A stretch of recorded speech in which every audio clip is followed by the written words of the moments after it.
This is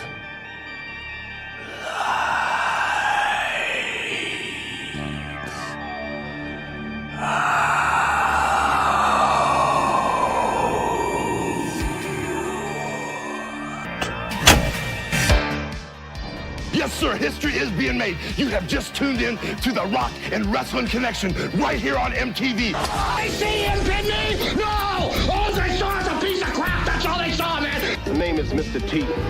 First name is Mr. Middle name is that period. Last name is... Hey, Hulk, look here. Everybody know we started training for the March 31st date, man. Don't give up. Perpetual motion. Keep coming. Get me, Hulk, baby, get me! We got a really big match coming up. About 12 hours from now, Madison Square Garden. WrestleMania, that is. Hulk Hogan, Mr. T. This is where it's at. Forget the Super Bowl. The Super Bowl is super boring. This is exciting. From Madison Square Garden, the World Wrestling Federation presents WrestleMania. All right, at 1 p.m. this afternoon, it is WrestleMania, the biggest wrestling extravaganza of all time. You shut your mouth and you walking clown show, you shut your mouth before you even start talking. And before you go ahead and say something stupid and accept this challenge in front of the world, let The Rock drop some gospel on your punk ass right here, right now. The Rock acknowledged him as his tribal chief because it's what family does. We are family. It's what we do. WrestleMania, night one. Let The Rock reiterate the stakes. If you and you beat The Rock and Roman Reigns on night one, then on night two of WrestleMania, you will be free of the bloodline. You will be free. You are free to achieve that story. What's up, everybody, and welcome to the Lights Out podcast over here. Alison, James Kline, we are here getting ourselves out of 80s horror movies, and we're going to be talking about some pro wrestling here on this version of Lights Out. Thank you, everybody, for joining us. This is going to be WrestleMania 1 retrospective, comparing it to the WrestleMania coming up tomorrow. All right, it's going to be a two Saturday and Sunday coming out here. It's going to be a two-night WrestleMania, and we're going to be comparing WrestleMania 1 to WrestleMania 40 over here for the Lights Out podcast. Thank you, everybody, for joining us. My name is James Kline. This is J.A. Alison. We usually host the Retro Blade podcast, where we talk all about 80s horror movies, and we round out the trip to whatever 80s horror land movies that we're talking about, talk about some 80s pro wrestling, and talking about some metal music. But we like to come on this alternative podcast to talk about whatever we want. And me and Alison thought it'd be a great idea to talk WrestleMania 1 and how it's kind of comparing to WrestleMania 40. So pretty, because, you know, we came up with this idea. If anybody's been following wrestling or watching it, when they did that little press conference at the T-Mobile Arena, you know, with Rock, Cody, Roman, Seth was in there, they referenced a lot to WrestleMania 1. And I thought, and me and Alison thought, you know, on the eve before WrestleMania Night 1, y'all can listen to us, you know, talk a little bit about how WrestleMania came to be. We're going to talk, you know, the rock and wrestling, you know, era. We're going to talk about the closed circuit era. And Alison, we're going to talk about how Vince McMahon brought the fucking wrestling out of the dirty, smoky halls, even though this Madison Square Garden looked fucking smoky and dirty in there. But he brought it out of that, bro. He took WrestleMania from all these dungeons and he brought it up to the light so we can see it. What'd you think about that? Like, you know, when it comes to the massive, bro, they had one light. It looked like they just did the ring. Yeah, it's pretty dark. It's pretty dark. I mean, you can tell that even during this time, they really didn't know how to light for television. and they may not even have had the budget for enough lighting compared to like what they would do a few years later. But yeah, I mean, because back then, if you were doing a live show, you didn't really have to have that many lights. You basically just had to light the ring, and that's it. Yeah. And that's what this was. Like, it was pretty much completely dark. Any other part of it. But Starrcade looked that way too. Yeah. You know what I mean? When you watch Starrcade, it's all dark.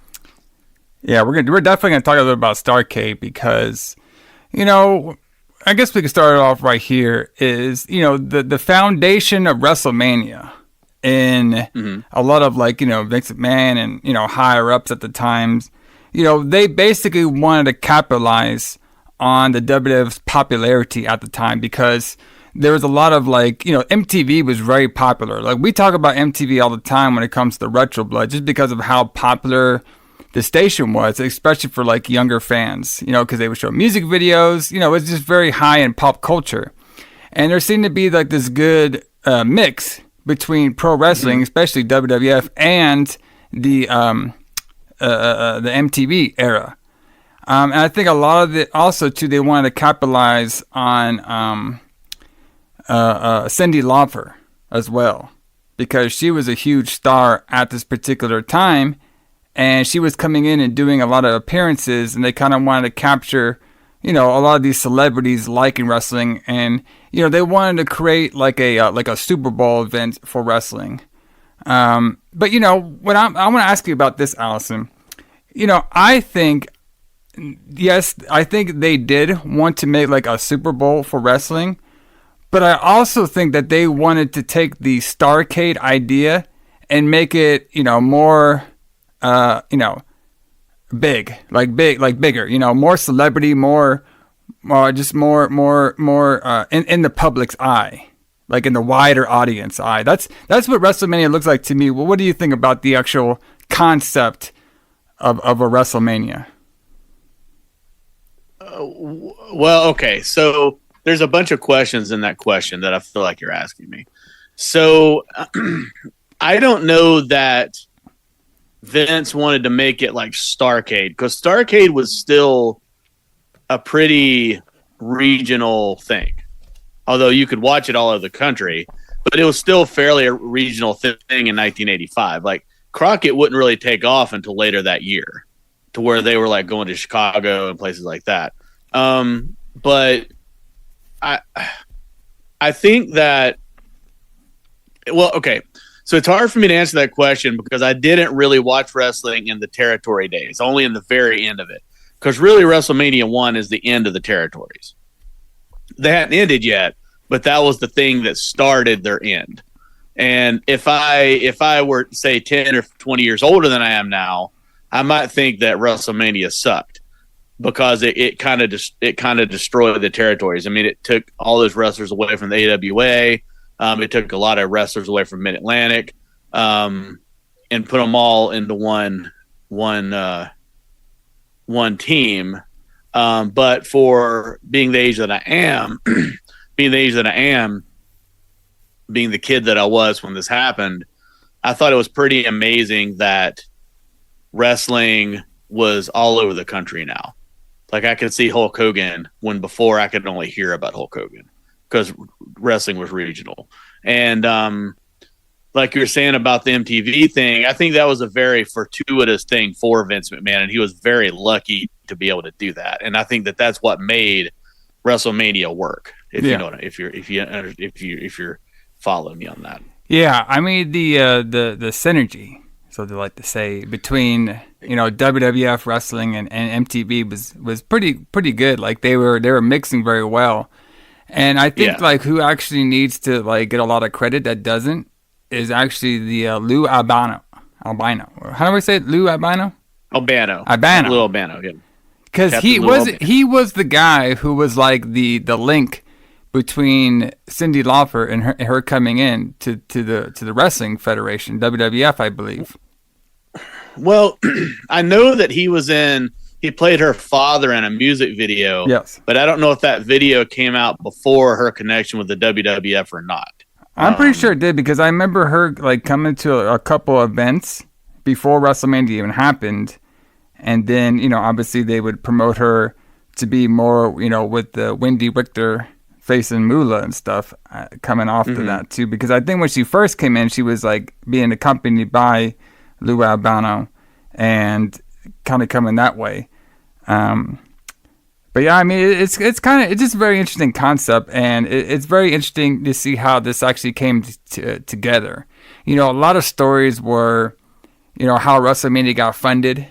You know, when we talk about the Black Saturday, where Vince McMahon took over the Mid-Atlantic TV slot. All right. And then after a while, Ted Turner and Jim Crockett wanted to buy him out to get that time slot. And the whole famous line from Jim Crockett's like, yeah, we gave him $1 million, and that's what funded WrestleMania. But WrestleMania actually was a pretty big gamble for McMahon because of all the expense going into it. You know, obviously they had to rent out Madison Square Garden. You know, obviously they had to pay a lot of these celebrities to make appearances. They had to pay extra for the promotional, and they had to pay extra for doing the good old closed circuit there, Alison. Do you want to tell everybody what a closed circuit is? Yeah, to the best of my understanding. So I've never actually experienced closed circuit. Well, kind of. But I'm not. Now, hold on. Hold on. I don't want to interrupt you, but does this count as closed circuit or not? Remember when you went to the movie theaters to watch Metallica when they were doing the Dallas show? Does that count? Yeah. Okay. That's closed circuit. Yeah. Yeah, that's like a modern day version of closed circuit. Yeah. That's so what closed circuit, from my understanding, was like, I think it was beamed by satellite to like a movie theater or something. Yeah. So you would go to like a movie theater, and then they would beam this live event to the theater from somewhere else. So it's not, you know, obviously not like a movie. It's happening right now. It's live.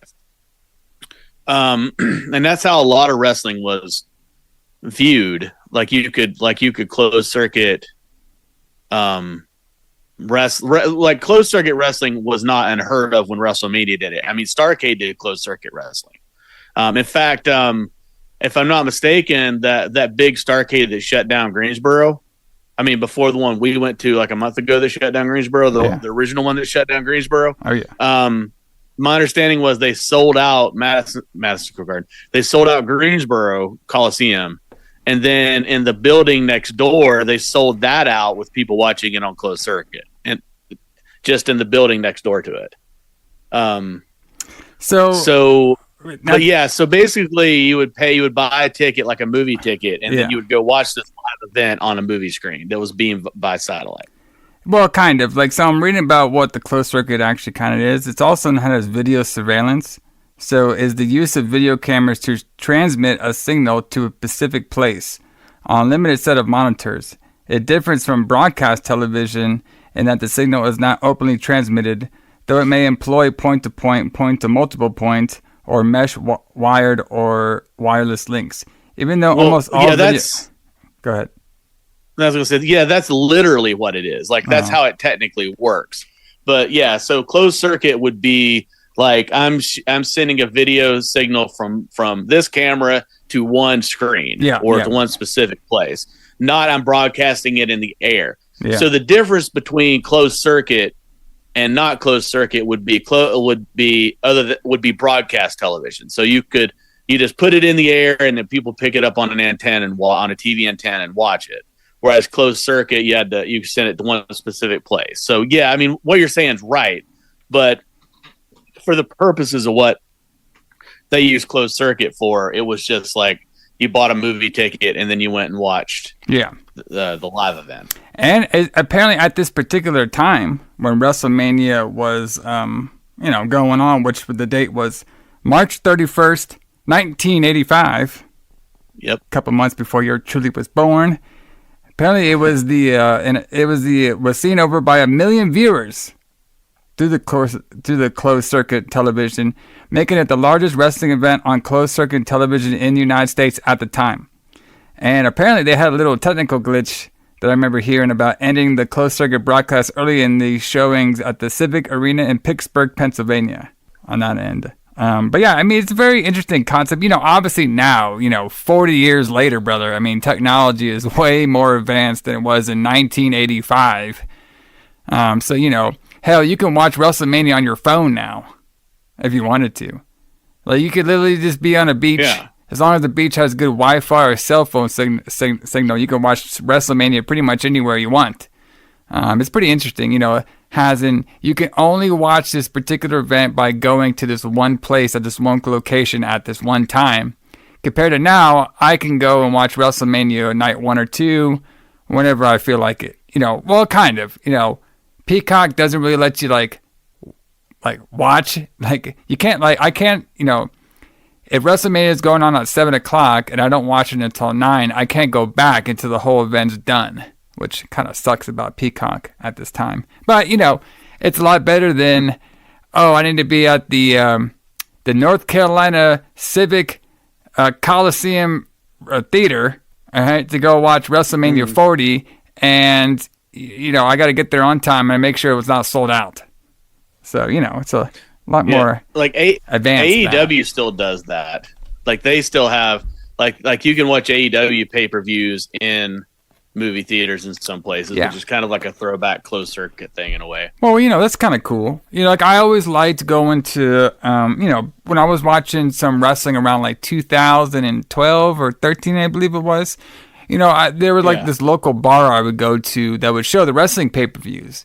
And at the time, that's when you had to like pay like, $50 for every fucking pay-per-view. You know what I mean? Right. Like, nowadays we're so spoiled, with WWF at least. We're kind of spoiled only having like a Peacock.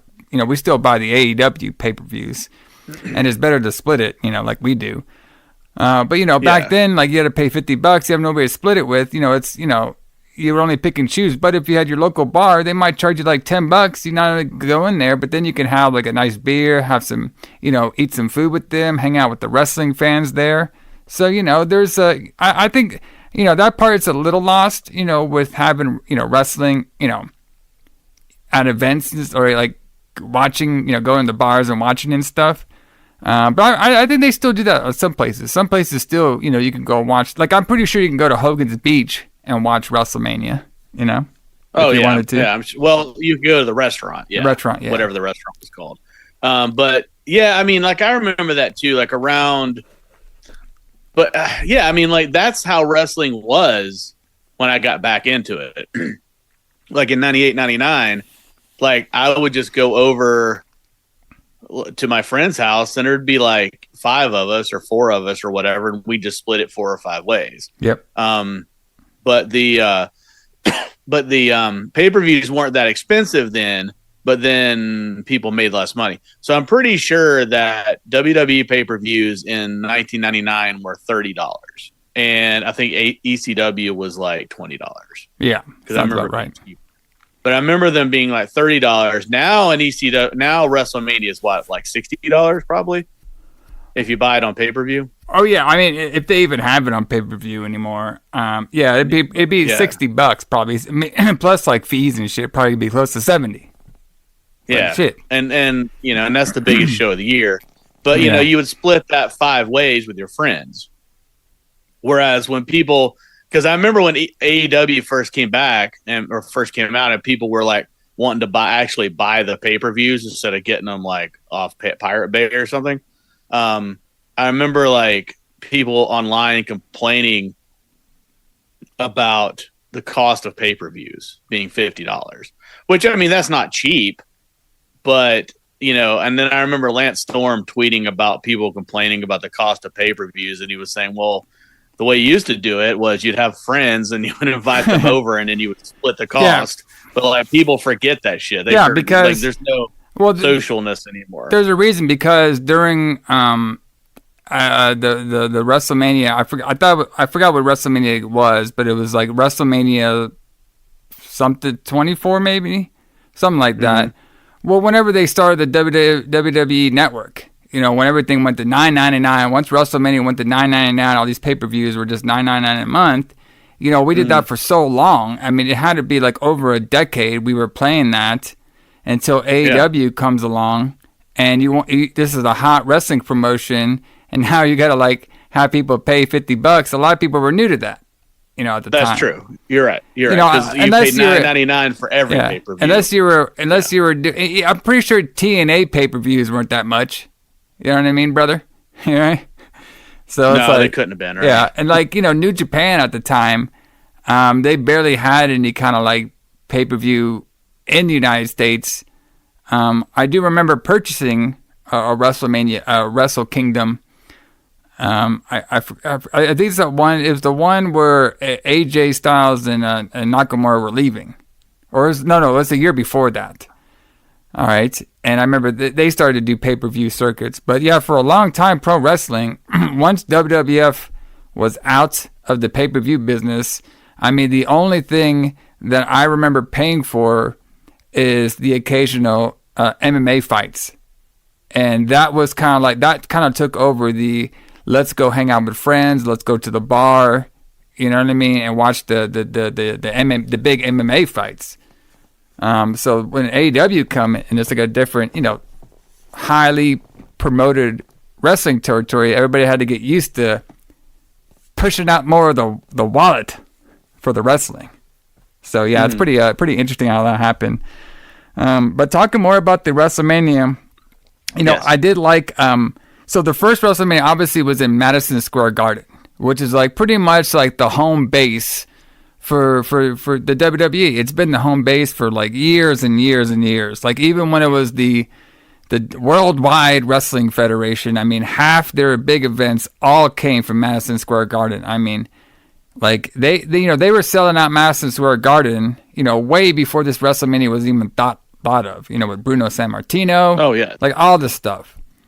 So it was a really cool idea to have it there to kind of like celebrate the magic of the Garden. And it was pretty cool, which they kind of broke the tradition this year, unfortunately. But we had WrestleMania 1, Madison Square Garden, WrestleMania 10, Madison Square Garden, and WrestleMania 20 at Madison Square Garden. But unfortunately, 40 is too big, brother. We got to take it. We got to take it all into stadiums. How do you feel about that, Alison? Not having WrestleMania 40 at the Garden. Well, you have to. Yeah. They had to do it. But was WrestleMania 30 in the Garden as well? Oh, or was it I think that was in a stadium, wasn't it? Oh shit, maybe it was. Yeah, maybe. So basically, I remember when WrestleMania 20 happened, and I remember how hard it was for people to get tickets for it because WrestleMania was starting to get too big for an arena, and Madison Square Garden, I mean, it holds like 19,000 people, but it's not. Which is not a gigantic arena, when you're thinking about like Raw just sold out the Barclays Center in Brooklyn. So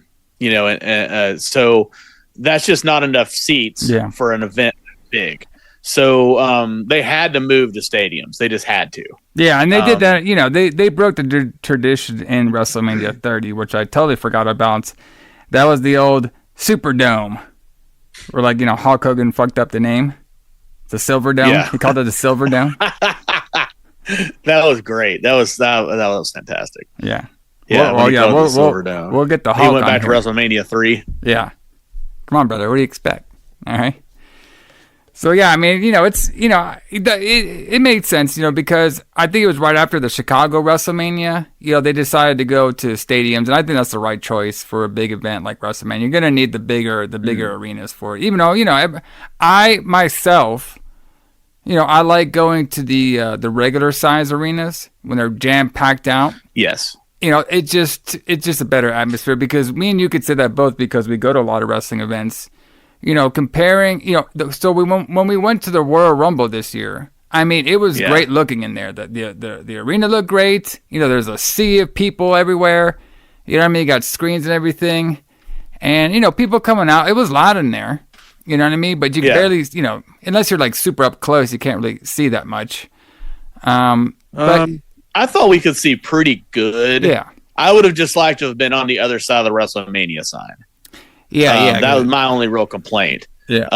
But at the same time, I was going to bring that up. Like that going to the Royal Rumble this year was my first experience in a stadium. Yeah.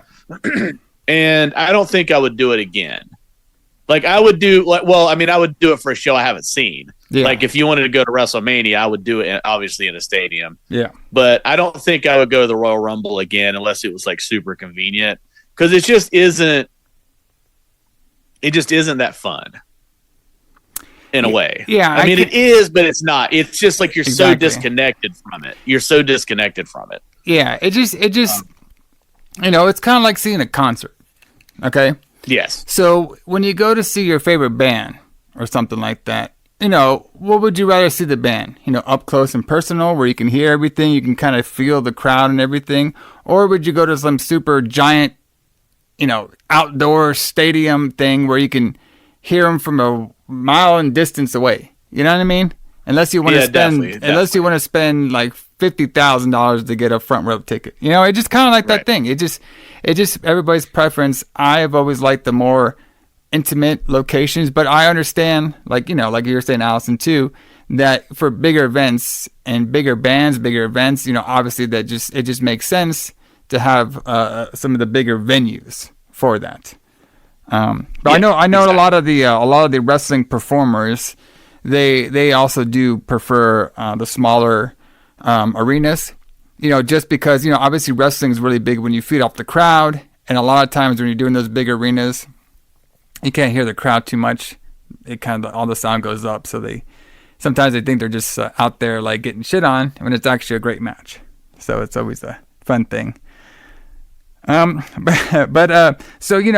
the lead up to WrestleMania 1 is very interesting, and it kind of parallels a little bit to this year's WrestleMania 2.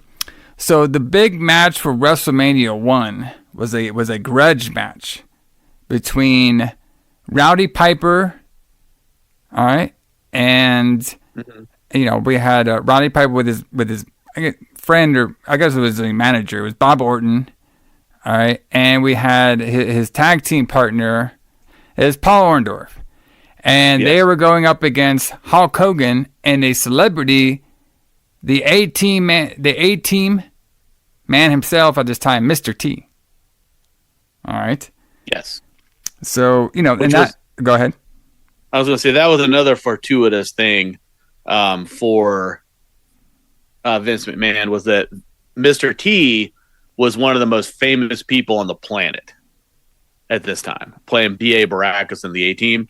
But it's kind of unbelievable when you really think about how famous he was. Yeah. Today, because it seems crazy, but like there is nobody in the United States that did not know who Mr. T was. He was certainly more famous than Hulk Hogan would be up until WrestleMania. You know what I mean? He was just way more. He was a household name. He was literally a household name. The A-Team was one of the biggest shows on television. And it had been on like a year and a half or something at this point. So they were kind of lucky that they got all these pop culture icons of the time to be part of their show. It would be kind of like having, like, I'm trying to think of an actor that's so famous, like everybody in the country would know who he is right now, and then like a musician. But it would be like, if AEW got Taylor Swift and a famous actor, a really, really famous actor, to be on their show. You know what I mean? Like, I would say Cyndi Lauper would be an analog to what Taylor Swift is now. Like, she was just huge. She was just a star, a true star. And Mr. T was just incredibly famous. Like, I can't even put into words how popular he was. Like, there is no one in the United States that did not know who Mr. T was. There is no way. Even today, like if I went to my mom's house and said, "Who's Mr. T?" she would know. He was that famous. So having him involved in this main event also helped them out a lot, I'm sure. Oh yeah, definitely. I mean, it's pretty much one of the highest selling points of WrestleMania is having Mr. T in a wrestling match. You know what I mean? Yeah. And, like how that kind of like parallels today is obviously, with the Rock, coming back, signing a big deal with TKO for like 30-something millions, owning all his Rock rights. You know what I mean? Getting on the board of directors. You know, coming in has like one of the biggest celebrities on the planet right now. And but he was also a wrestler. Yeah, but I'm saying like the actual him coming, he's basically like what WWF or WWE right now, what they were looking for when it comes to your mega celebrity. I mean, true, yeah, you know what I mean? Because just like Mr. T, Mr. T wasn't a wrestler, but he was that mega celebrity figure that can come into this WrestleMania and get a lot of extra eyeballs that wouldn't be on the product. Just like The Rock, you know, obviously we know The Rock because, you know, I've been watching The Rock's career ever since he started, you know, in the WWF. But, you know, him, you know, he way surpassed his WWF fame, you know, by being in movies, owning companies, owning a football league, just some giant, you know, Instagram big-ass star. And him coming back to wrestling and actually wrestling is a big deal for your casual, like, you know, old school fan. You know what I mean? It's kind of like he's bringing a different audience that wouldn't be there. Just like Mr. T did for WrestleMania 1. He brought an audience that wouldn't normally watch wrestling, and they would bring it into the fold. You know, and WWF has been doing, you know, lately they've been doing really good with that. Because, you know, if we like him or not, that Logan Paul guy, he's also bringing a different audience too that wouldn't normally watch a pro wrestling, and maybe getting a lot of new fans interested in pro wrestling because he's on the screen. So yes. So, you know, WWF has been doing that, you know, celebrity getting new eyeballs on WrestleMania pretty much since its existence. You know, especially in the 80s. You know, they were going pretty hard with every WrestleMania. It needed a certain amount of celebrities. And then, you know, they kind of like went back and forth with how many celebrities would be on there. But Alison, did you ever think that WrestleMania 1 would have Liberace, and now WrestleMania 40 is going to have Lil Wayne? Yeah, that's kind of a change, isn't it? Although, I mean, Liberace, it doesn't seem like somebody that would have been super popular even in like 1985. Like that seems a little bit antiquated. Like that's something that Vince McMahon's dad would have. What did you want to see on there? Metallica? Well, yeah. That'd have been awesome. That'd been awesome. You know what I mean? That would have been 1985 Metallica would have been fucking great, like playing Master of Puppets. That would have been fucking awesome. Now they would later on get I believe at WrestleMania 3 they would at least get Ozzy. You know what I mean? But this WrestleMania 1 didn't have too much of the metal going on at the time.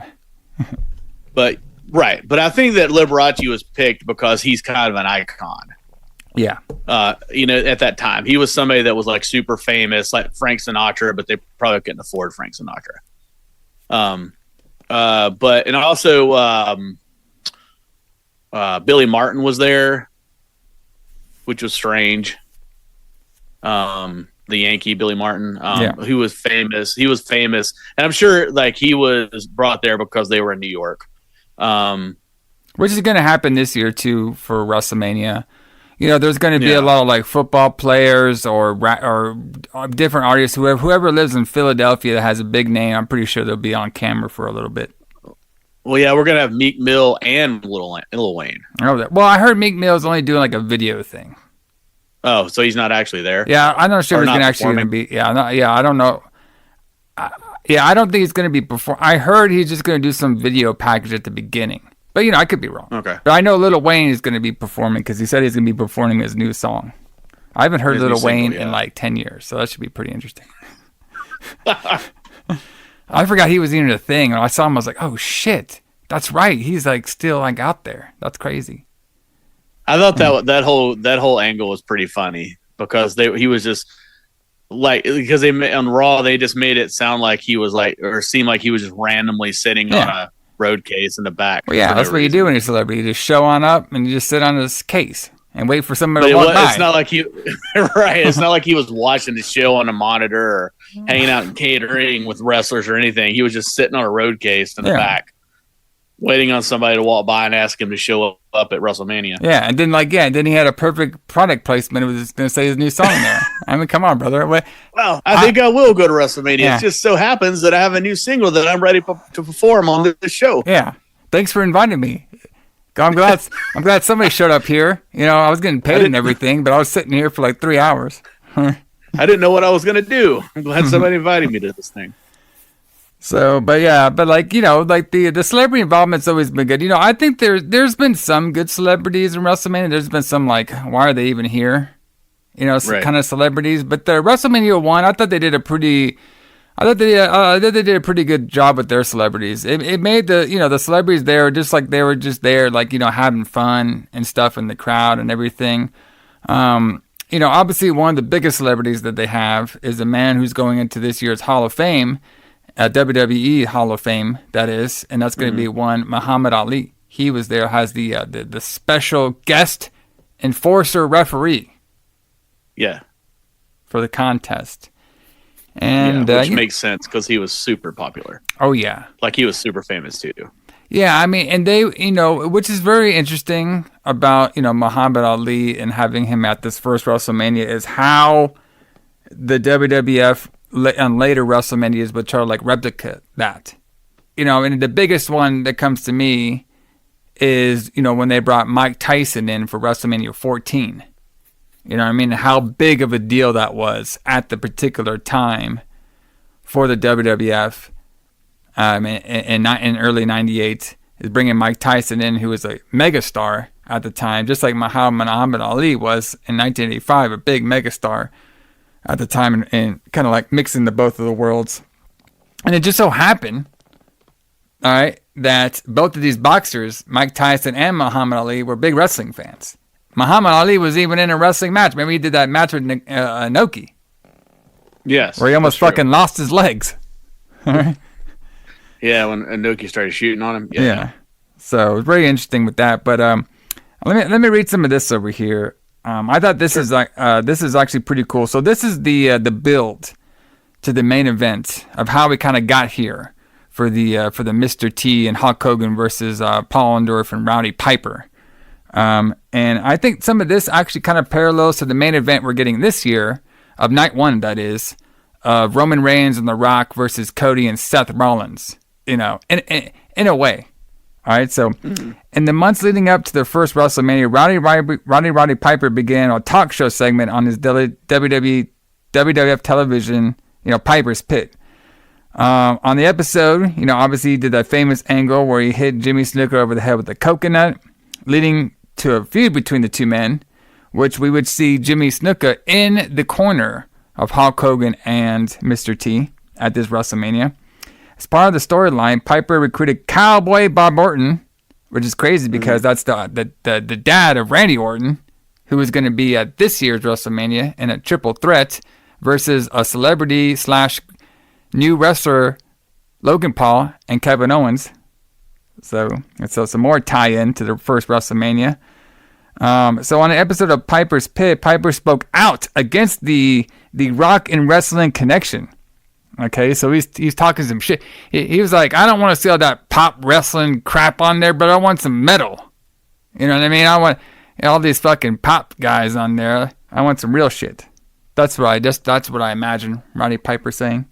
And then this led to a confrontation with Hulk Hogan in February of 1985, and then the two would face each other at the war to settle the score. All right. And that's where Hulk Hogan won by disqualification after interference by Paul Orndorff and then Mr. T. All right. And their ongoing feud led to the match at WrestleMania. So basically, Mr. T was trying to be there with some backup, and he got it into Paul Orndorff. And basically, you know, the original match probably was going to be Hulk Hogan, you know, versus Mr. T. But then the fans on the message boards or the newsletters were like, no, what the hell? Like, we want Rowdy Piper to finish his story. So that's how they came up with the whole tag team match. I bet you didn't know that, did you? I did not know that part of it, no. Yeah. So, you know, just like the Rock and Roman one. Okay. Exactly. Yeah. It all makes sense. So, yeah, that's pretty much how it is. And, like, you know, MTV at this time, you know, they were, they had a couple events that we'd see, like, you know, hold on one second.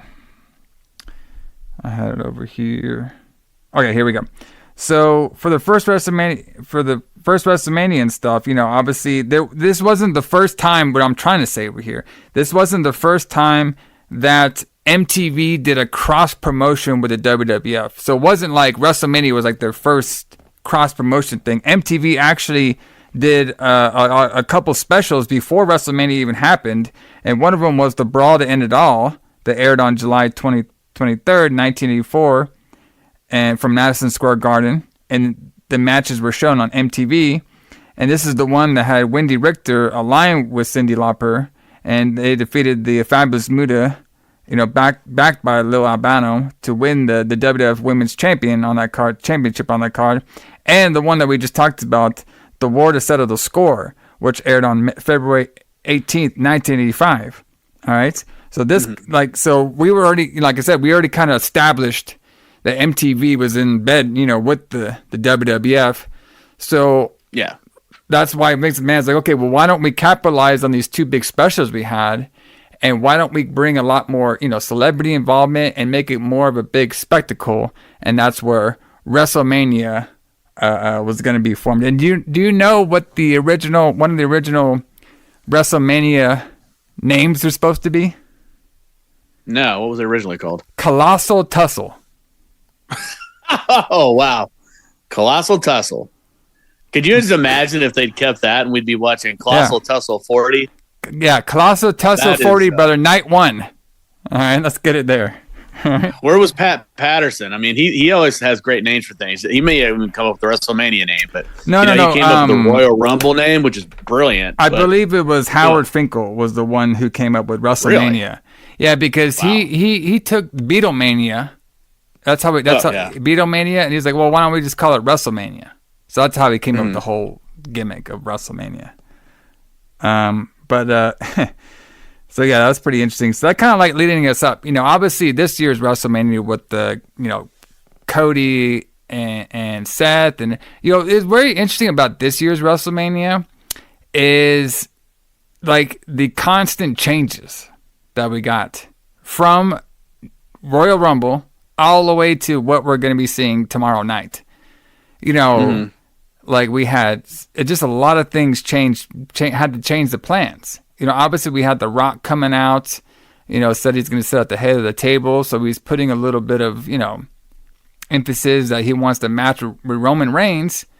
And then a lot of people, like, well, at least me, I thought that match was going to happen this year.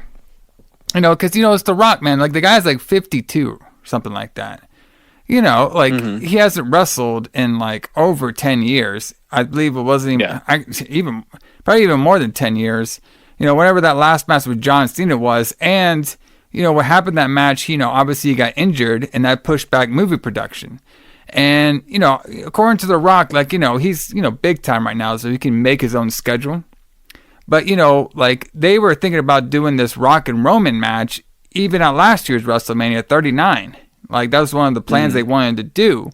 But he didn't commit to it. And it basically was back and forth of when is, like, I think they had the idea out there, but they never really got a big commitment from The Rock because the timing just wasn't right. And it's very interesting that the timing was right this year. We had, no Rock at the Royal Rumble. Cody wins the Royal Rumble. Obviously he's going to go challenge Reigns. Then we had the weird segment, The Rock coming out and Cody stepping aside. And then there was a fan backlash, which I don't know why there wouldn't be. So it's just very interesting how this all came together. I feel like we need to talk about that. Do you want to talk about it now or do you want to talk about it later? We can talk about it now. Because I want to know what your take is on this because I don't think we've ever really talked about this. So basically for the people who don't know, they had this.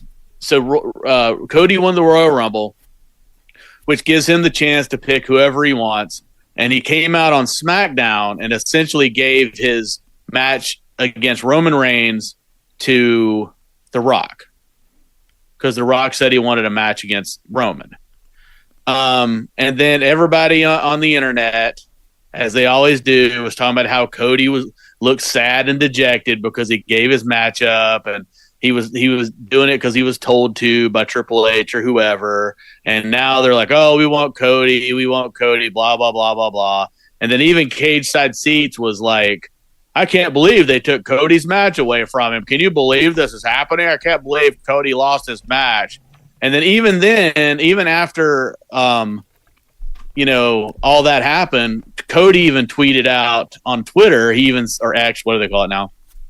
He's like, he even said, just let it play out or something like that. And then Cage Side Seats, which is supposed to be an authority on wrestling, was like, what does that mean? And it's like, it's so obvious to me that this was planned the entire time. There was a backlash, but it was planned. Like, the WWE wanted this to happen, and I feel like that the match was always going to be Cody versus Roman, and it was never going to be Rock versus Roman. That was just a work. They just worked everybody. And I say that because I don't think there's any way in 3 days that they could have come up with the brilliance that was that press conference, where everything turned the other way, where Rock comes out to claim his match against Roman, and he obviously was doing it so that Roman would have an easy match and not lose his title and all that kind of shit. And then Cody took his match back. So to me, that was all orchestrated. But what do you think? What are your thoughts on it? So this one's a little tough one for me too, because I could see where you're coming from, because it did all seem like it fell into place pretty well. Perfectly. Yeah. You know what I mean?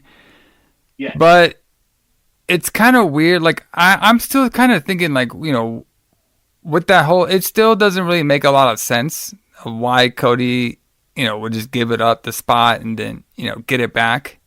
You know what I mean? So, and it's also interesting too that we didn't talk about, obviously Punk got hurt too, obviously with his tricep.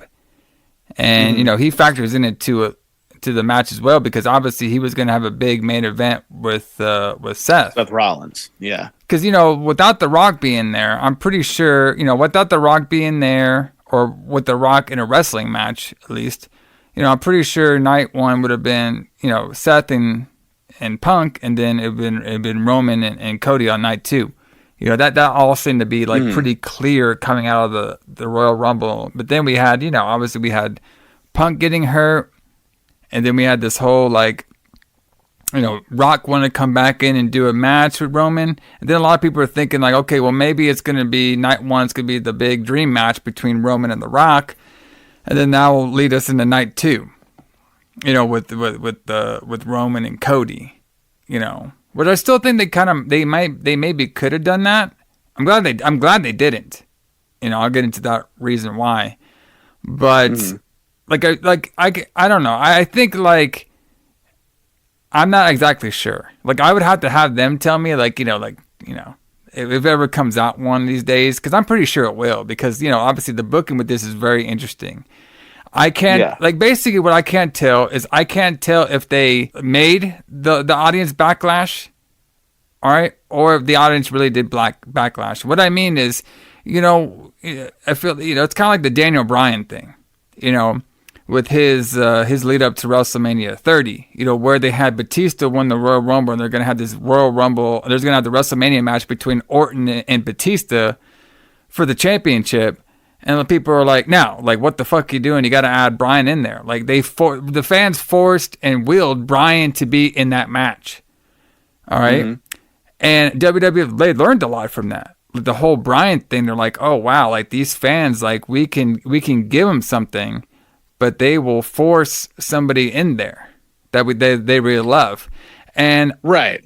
But my point is, I can't tell this year that they were trying to do that with Cody or not, where they were going to kick him out of the match and then have the actual fans force him to be in there, where I don't think it was their incompetent booking doing it. I think that's what they were trying to do, is maybe get Cody into the match and use that whole Daniel Bryan, where the fans were like, no, this has to be, this is our guy and we want him in the match. So, right. I think that's what I'm saying though. I think that they took what happened with Daniel Bryan and then again with Kofi Mania and used that as part of the story. They manipulated the fans. They swerved the fans. They worked the fans into doing what they wanted them to do. But I'm saying I can't tell if they did it or not. So right. I mean, and we don't know for sure. And that's what's great about wrestling. We're not supposed to know everything. Yeah. Which is great. But, okay, so my thing is, I don't really care. Cody, obviously I want the Cody guy to finish his story. You know what I mean? Just because I don't hear about it anymore.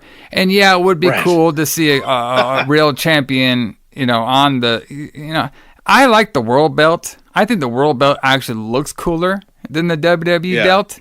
But I could see where the world, the WWE belt's the main belt because it's on Roman for 3 years, whatever. I'll be cool about, and I'm looking more forward to the Cody and Randy story. I think that's going to be a lot better of a story because that's like student and teacher going at it. Yeah. Than this whole Cody and Roman. To be honest with you, I'm just going to be the actual Cody and Roman story, I think kind of sucks. Okay.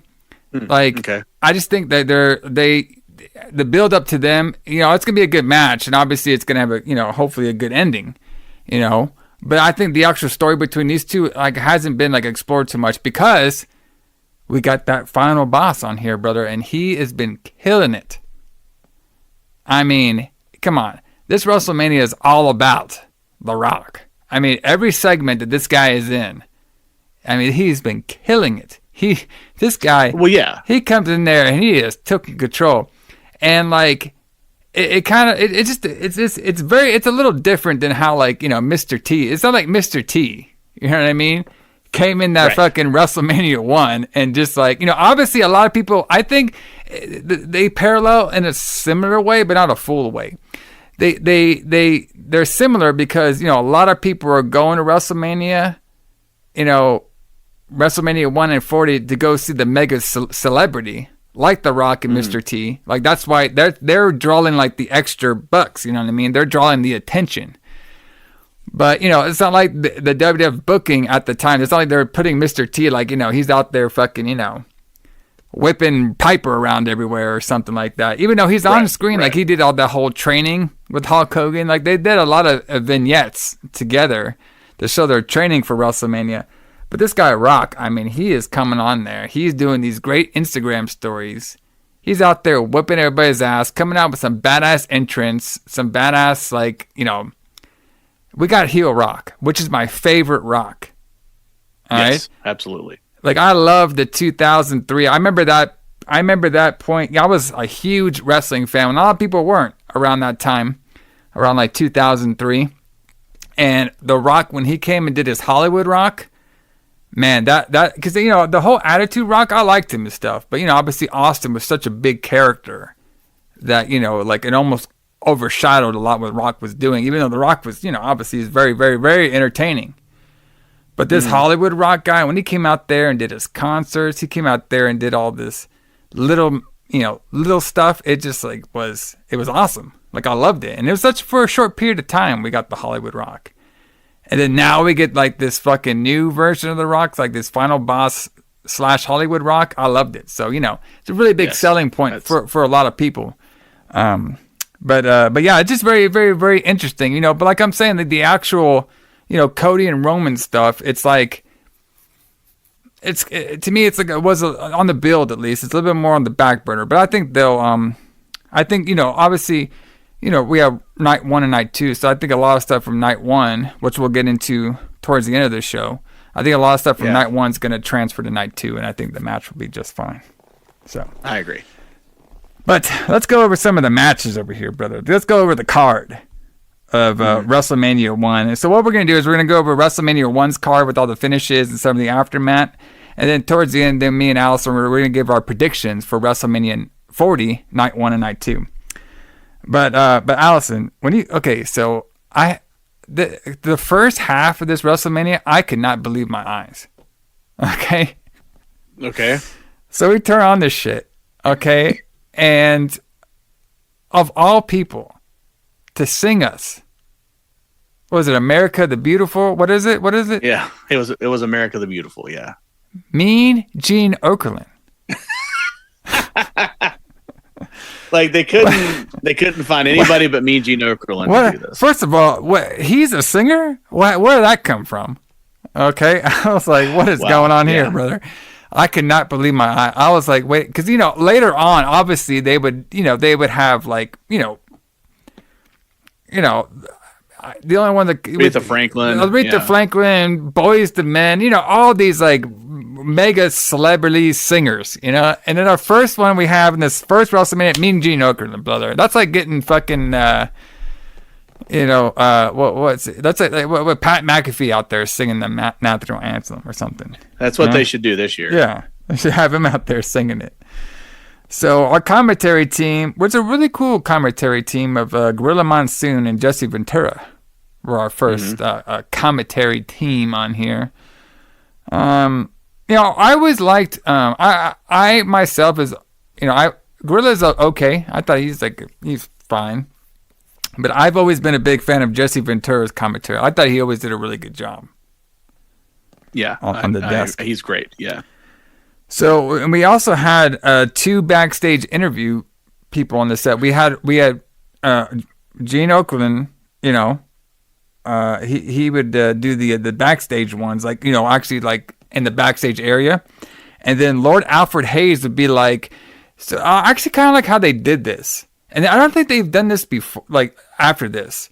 So, Madison Square Garden used to have that, they don't have it anymore because they did some, they redid the whole arena, which sucks because I really liked it. They had that entrance, that hallway entrance. All right. And what they did here was, and I thought this was very clever, and I think they should still do this to today, where they would have like the 2 wrestlers about to go wrestle. They would have them do like a short promo backstage in the locker room, and then they would have them come out to the hallway, and you could see them come through the hallway into the ring. All right. And then sometimes they'd be stopped by Lord Alfred Hayes. He would say something, and they would go to the ring. I thought that was pretty cool, the way they did that. But the the first match here, Alison. All right. I could not believe my eyes, too. This is our mega WrestleMania legendary main event. First match. This historic show. Yeah. We're getting wrestling out of the smoky dungeons. All right, we're bringing it to MTV in the Promised Land, and our first single match is Tito Santana versus Alison's favorite, the Executioner. Yeah, the Executioner, who in this case was Playboy Buddy Rose. Yeah, under a mask. I liked in his promo, I liked in his promo when he says they talk to Tito, and then Tito's like underlay or whatever, and he goes to the ring, and then they talk to the Executioner, and he's like, I want to break his legs. Yeah, that was great. But I noticed also that I'm pretty sure they said that let's go to Mean Gene Okerlund, who taped, they basically imply or talk about these segments being taped ahead of time. Yeah. During the first interview. Yeah. So it makes it sound like these weren't recorded live, but surely it would have been easier for them to do them live right where they're standing than it would have been like to insert that into a live broadcast. I mean, I think they did a bit of both, because there's a couple ones with Lord Alfred Hayes where obviously they were live because they're right behind the crowd. Oh, he's live for sure, because you can tell he looks like he's looking off camera for cues. Like Vince McMahon standing right there in front of him, giving him some kind of cue, which is probably what was happening. Yeah. So it's very interesting that the first ever match is Tito Santana versus the Executioner. I'm pretty sure the first match we're going to get on this WrestleMania is going to be Becky Lynch versus Rhea Ripley. Little different, Little different, and this wasn't a bad match. I mean, it was fine for what it was. But yeah, I mean, it was all right. So up next, I was actually surprised about this because this is a big pay-per-view and everything, and I liked how they did this too. We had King Kong Bundy, who was obviously we were making this guy. I mean, like you can see there, there's a lot of a format that the WWE has even to this day.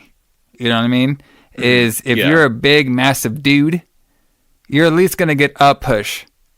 Okay, we're gonna push you good. All right. So 1985, the big push we're gonna do is for King Kong Bundy, because he defeated Special Delivery Jones in like 9 seconds.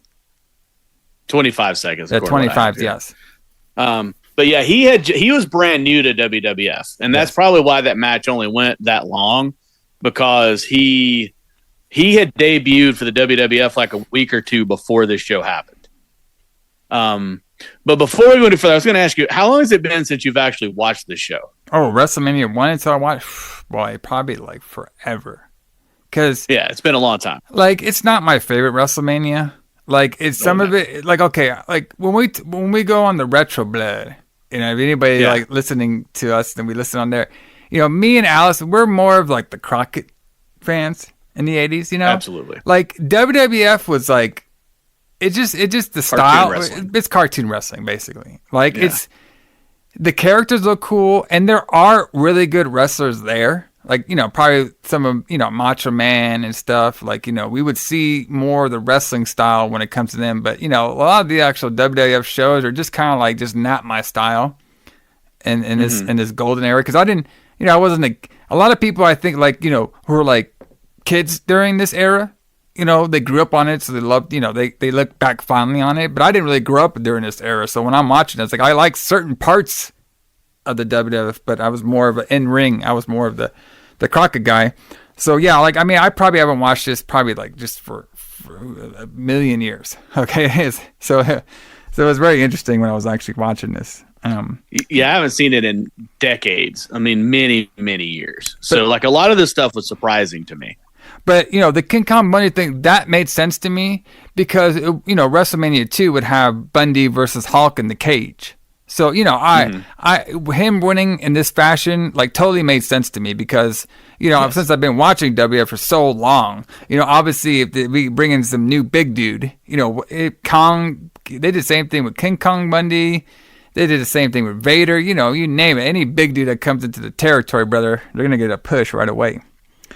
But here's a pretty good match. We had Ricky Steamboat versus Matt Bourne. Okay. This surprised me too. Yeah. I did not know Ricky Steamboat was in WWE this early. Yes. So before this, he had been in Crockett. He had been in Mid-Atlantic Wrestling, and I guess he was offered, you know, a big money deal just like all these other guys were, and he just jumped ship and went to WWF. Because Crockett wouldn't be huge for another year or two. Yeah, it wouldn't get huge nationally yet. Yeah, and then, you know, Ricky, he would stay all the way pretty much until like WrestleMania 3. And then he would win that Intercontinental belt from Macho Man.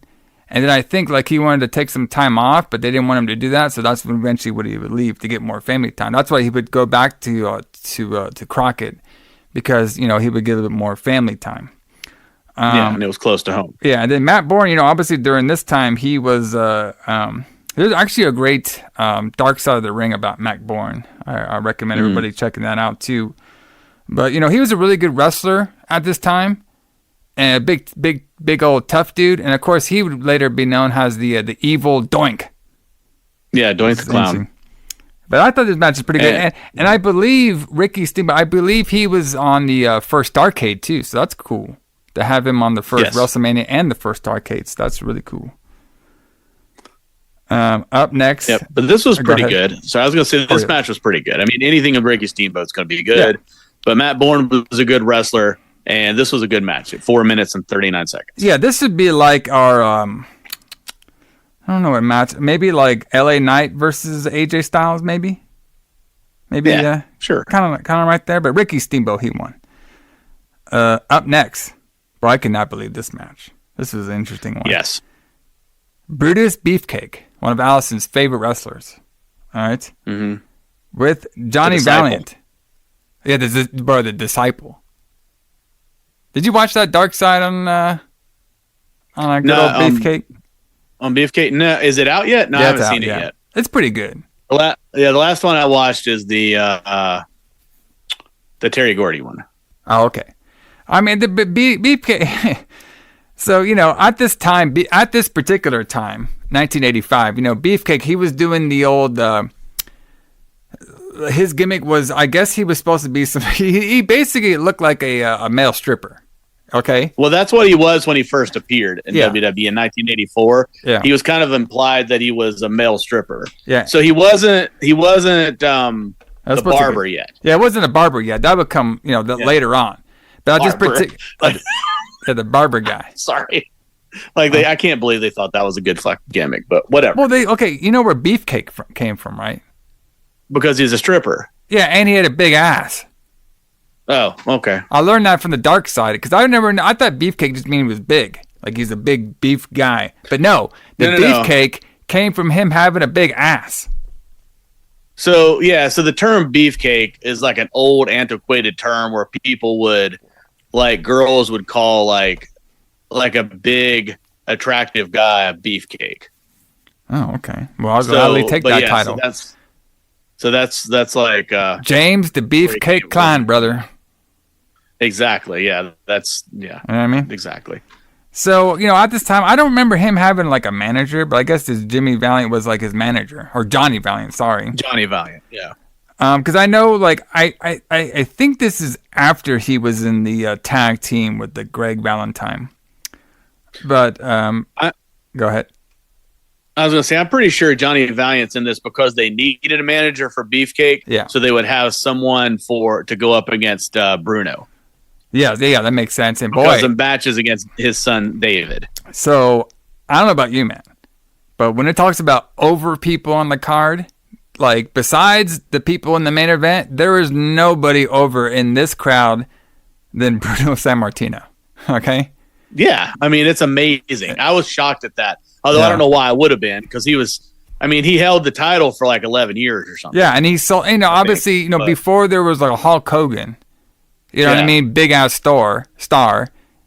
Even before Bob Backlund, there was Bruno Sammartino. He was the WWF big star. He was the man. And so this New York crowd knew it. So they blew up. Then this is, obviously his career wind down at this time. I think he was retired. But he was trying to do the old, hey, look, I got a son. All right? Let's cheer for him too. All right? And boy, this son, yeah.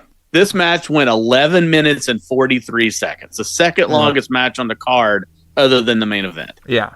Could not believe it. We can't get Ricky Steamboat and Matt Bourne for 11 minutes, but we can get David Sammartino and Brutus Beefcake. I don't know what the thinking was. I know what the thinking was. They were trying to, Bruno Sammartino is obviously the legend, the living legend. Oh, yes. You know what I mean? The big legend dude. We got to get his son up there. If we can get half of what he's been into his son, we got a good prospect here. You know what I mean? Nah, good point. But the problem is we've seen this before in WrestleManias.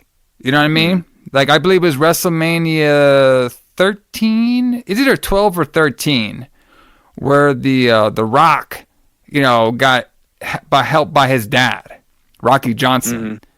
And, the problem, we've even seen that recently, even though this one worked with we saw that at WrestleMania 38, I believe, where it was Rey Mysterio and Dominic. You know what I mean? The problem is, when you have a legendary father, okay, and you're bringing your son into wrestling, you know what I mean? It's hey, here's my son. Like him because he's my son. You know what I mean? That's all we know about him. For the longest time, until they break away, like a Dominic or a Rock did, it was okay, well, that's Ray's son. Oh, that's Rocky Johnson's son. Look how good they are. Oh, okay, they're good.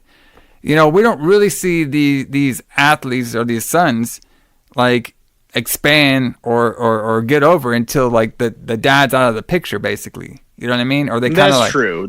You know what I mean? And that's true. Yeah. Go ahead. Sorry, go ahead. What I'm trying to say is the problem is I think at the time, they were trying to get this David Sammartino over, but the problem was he was too attached to his dad the whole run. You know what I mean? He should have broke out on his own, and then maybe people would have I think they learned from guys like David Sammartino and later on Eric Watts and stuff like that. That, yes, at the beginning you could be, connected with your dad, maybe a year at the most, but you're eventually going to need to break away from that and become your own star, like your own person, Right. So. And it probably didn't help David that he looked almost exactly like his dad. Yeah, who they're kind of messing up too is that Arn Anderson's son too. He needs to break Brock, out. who looks Brock, just like his dad. he needs to break away from his dad's teeth too. All right. Yeah. So so that brings up a point I was going to ask about. So it's failed quite a few times that we've pointed out with David Sammartino, Greg Gagne as another example of something that didn't really work. But if you look throughout history, it's worked a lot too. Yeah. But I think you made the point that they have to get away from their father. Yeah. Like Randy Orton's Tully another? Blanchard worked. Yeah. Well, Randy Orton is the example, right? Like he's the guy that Randy Orton is probably a better wrestler than his father was. Randy Orton is a good fucking wrestler. I think he's boring, but as a personality, but he's a great fucking wrestler, and I would never take that away from him. I just wish he was a little bit more flamboyant or something. Well, I do like hold on, I do like the grizzled old veteran every once in a while, Randy Orton guy. Like, that's kind of fun. Yes, because I remember when he was the young. I like him now. I remember. The problem is I kind of like feel like Randy Orton every once in a while. You're like, fuck it, all these kids doing all this bullshit. I don't want to do that crap. But I remember Randy Orton when he's like coming out, man. This guy was like the most energetic like playboy there was. You know what I mean? Yeah. So. Yeah. The legend killer Randy Orton. I like that era pretty good, I guess. But yeah, this ended in our classic double disqualification. Yeah, buddy, we gotta get them. We gotta get that in. Imagine they keep doing those nowadays. Nowadays, everybody be freaked out if any match, like everything. Yeah. Oh yeah. If your main event it ends in a disqualification, it's boo. This bullshit. When most matches back then ended in double disqualification or count out. So let's compare this Intercontinental Championship match to the one we're gonna get at WrestleMania 40. So in WrestleMania 1, we have the Junkyard Dog versus Greg Valentine with Jimmy Hart for the Intercontinental Belt. Mm-hmm. And then this year's WrestleMania, we're going to have Gunther versus Sami Zayn. I think both those matches are going to be great, but I don't know if anything can beat Junkyard Dog in anything. Like, he's one of my favorite wrestlers of all time. Oh, yeah. And he was over, too. He was super over when he came out. And, Greg Valentine was a great heel wrestler. I think when we talk about Greg Valentine on the Retro Blood, we love this guy because this guy's like fucking motorcycle, rocker dude, you know what I mean? Oh, yeah. Like pedal to the metal. Fucking bad. And he's another guy who's in, obviously, the first arcade that's on this WrestleMania card, too. Yep. Both prominent matches. But these guys actually had a pretty good feud, going into WrestleMania as well, too. So this is one of the high point matches. And of course, Junkyard Dog defeated Greg Valentine by Allison's favorite, the dreaded Count Out. Count Out. Bro, if that match and have that title changing hands. If that match with Gunther and Sami Zayn wins by a count out, yeah. That'd be awesome. People going fucking crazy. All right, so this match is pretty interesting too. The tag team match that we had on here for the World Tag Team Belts, the WF Tag Team Belts. This match was pretty good. We have the foreign heel team. That's something we're missing, kind of. I guess the foreign heel team nowadays would be Imperium. Would that be the foreign heel team? Well, yes, except so Imperium is the foreign heel team, except the difference is Gunther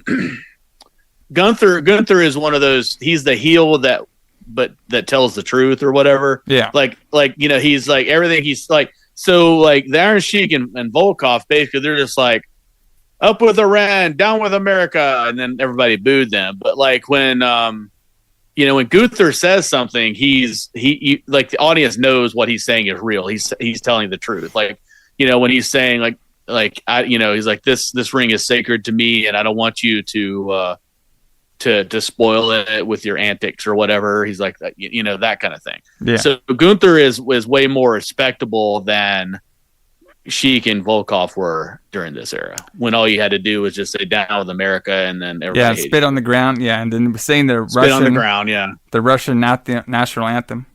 That's all they did. Which I wonder if this is actually the Russian national anthem or if it's just gibberish. I mean, who knows? I think it seemed like he would just come out there. Every time I see the Iron Sheik and Killa, it's like they drank a couple beers and came out there and just like spit it out some shit. Yeah. So we had the Iron Sheik and Nikita Volkov with Freddie Blassie versus the U.S. Express. The two men actually going into the Hall of Fame this year.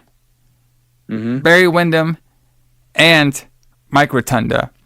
And I just want to take some. I just want to ask you, talk a little bit about Barry Windham. So he's actually going to be a 2-time WWE Hall of Famer. Because I believe with the Four Horsemen. Yeah, he won with the Four Horsemen, but now he's going to be with this tag team. So I'm going to be honest with you. Until they announced the U.S. Express, like going into the Hall of Fame, I totally forgot they were even a team. All right, because when I look at Barry Windham and I look at Mike Rotunda, I don't really necessarily think like WWE or WWF stars. I always think of like WCW for these guys. Yes, you know what I mean, I agree. And it's because sorry, go ahead. Well, I was gonna say it just they were barely in WWF for that much. Like Barry Windham, obviously he did this run, and then he would then after this run he wouldn't even be into WWF until until whatever he did the new Blackjacks with Bradshaw. All right. Yeah, he was there. In 84 and 85. So basically he was gone by August of 85. Yeah. Wyndham was. And then he went to Florida, Championship Wrestling from Florida, and then he went to Crockett. And then fucking him and Crockett, I mean, my God. Like, he does deserve to be in the Hall of Fame because he was a huge star. Fuck yeah, in the 80s. I love Barry Windham. Me too. Like, we talk about him all the time on the Retro Blood, and it's just like he's just one of the best wrestlers there is. It's just crazy that obviously the WWE Hall of Fame now, like they're not just focusing on like who was the biggest WWF star or whatever. I like it how like they kind of expanded it to like all wrestling. So yes, I did not know this team existed, or I did not remember. I did not remember the U.S. Express. Yeah. I was kind of shocked to see Barry Windham in his athletic gear. Because to me, Barry Windham is the cowboy wrestler. Yeah, the cowboy, with the boots and everything. Yeah. That's what I think of when I think of Barry Windham. And then he's running out to the ring in a tracksuit with Mike Rotunda. Now, Mike Rotunda, I know from Varsity Club, so that made sense in my mind. It was a little shocking to see this. You didn't like Barry Windham when he was a stalker? I don't remember that. That was like somewhere in like the 90s or some shit. I don't remember that at all. In WCW? No, it was like the WWF for a little bit. I think it was like the stalker or something. I'll have to check that out. I don't remember that at all. So yeah, but like this one parallels to this WrestleMania because U Express is going into the Hall of Fame, so that should be very interesting. But pretty good tag team match and actually a surprising finish because the heels actually won the belts. Yeah. When did you ever see that in the 80s? That's very rare. Right. So that was probably a shocking finish for these people at 6 minutes and 55 seconds. Yeah. That must have been like a shocking finish. Oh my God. Down with America. The heels won the tag titles from the U.S. Express. What are we ever going to do? How will we live with ourselves? Yeah. So a nice little shocker on there. So we'll get into who we think is going to win the belts for this year's WrestleMania 40 in that big old ladder match. Imagine them being imagine in the first WrestleMania in 1985 if they had like a fucking ladder match.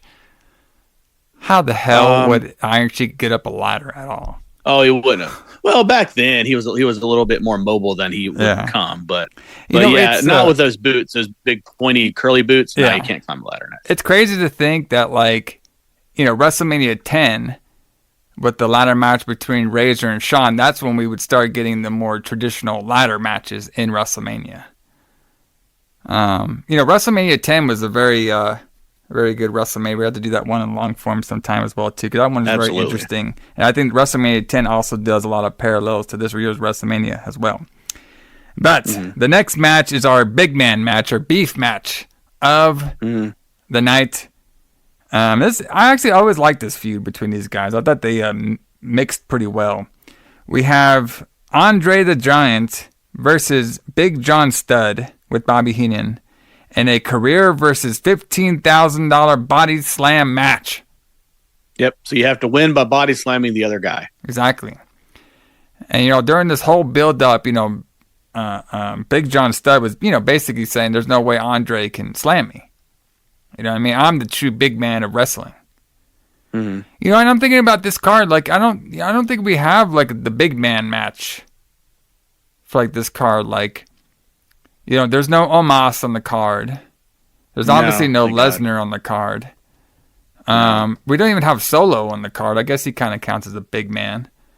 Yeah, he's gonna be there during the Bloodline stuff though. Yeah, so I'm thinking like I don't think we really have like the beef match on this year's WrestleMania that I can think of on the top of my head. So that's pretty interesting. No, big guys like that are hard to find though, to be honest with you. Well, yeah, I mean, yes, but there is a lot of big dudes in wrestling now. So, but yeah, like it's just very interesting that we don't have like the, because a lot of WrestleManias had that. Mostly with the Undertaker. Every time Undertaker, just put the big guy with him. Put the Big Show with him. Put the Giant Gonzalez with him. Any big Khali, just give them all to the Undertaker. You know what I mean? Yeah. I wonder who's gonna be the new guy who gets all the big guys to him. Oof. We don't really have like that one wrestler that's like, okay, we're just gonna give every big man to you. So no, not anymore.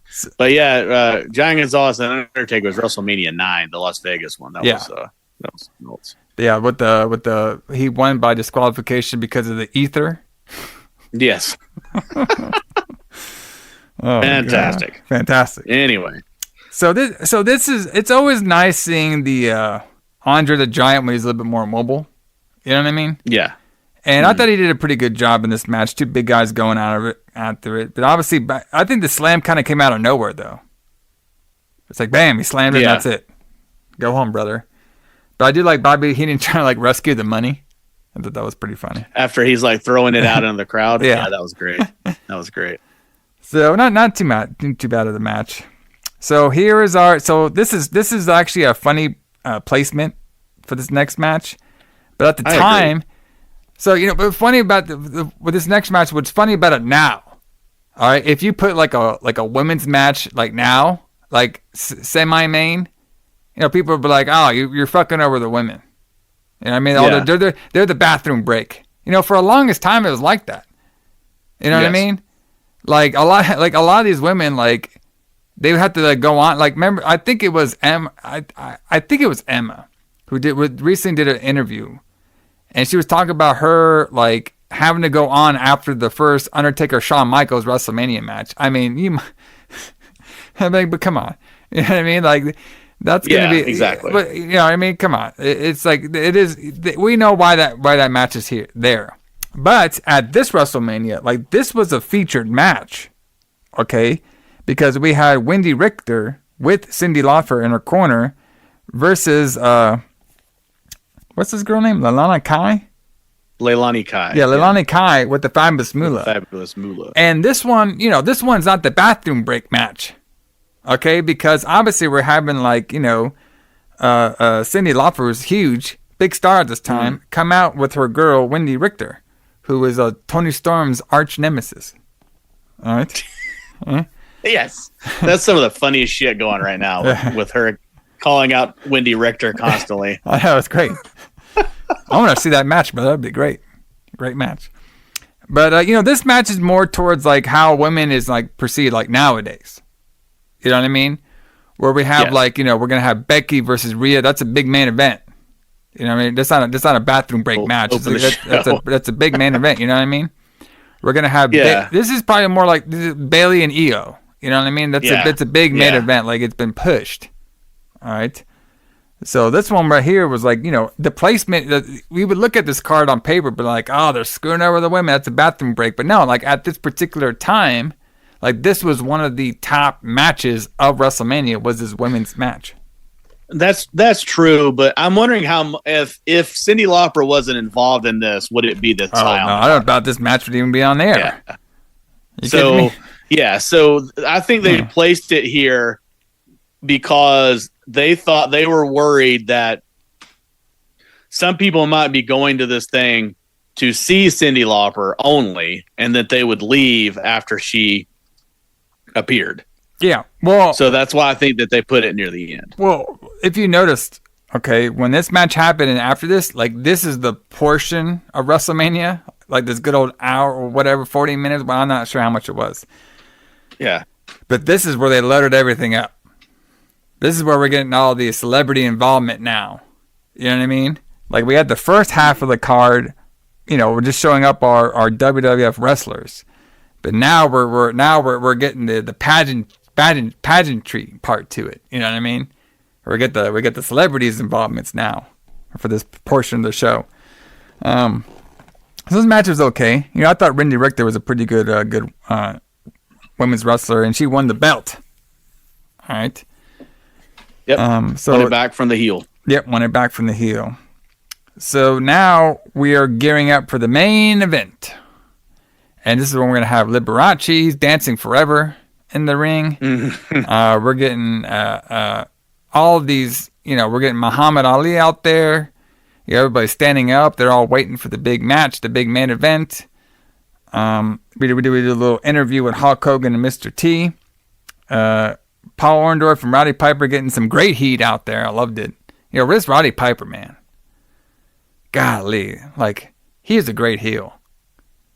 One of the best of all time. One of the best, bro. I think, obviously, a lot of wrestlers nowadays, for generations have been, trying to, if you want to get your heel game strong, you got to look at what Roddy Piper basically did. I mean, he is like the template of a wrestling heel. All right? And how to get yourself over as a wrestling heel, too. And what's is crazy about this, too, is after WrestleMania, he would actually turn like babyface. Because he would start the whole feud with Paul Orndorff and Don Morocco.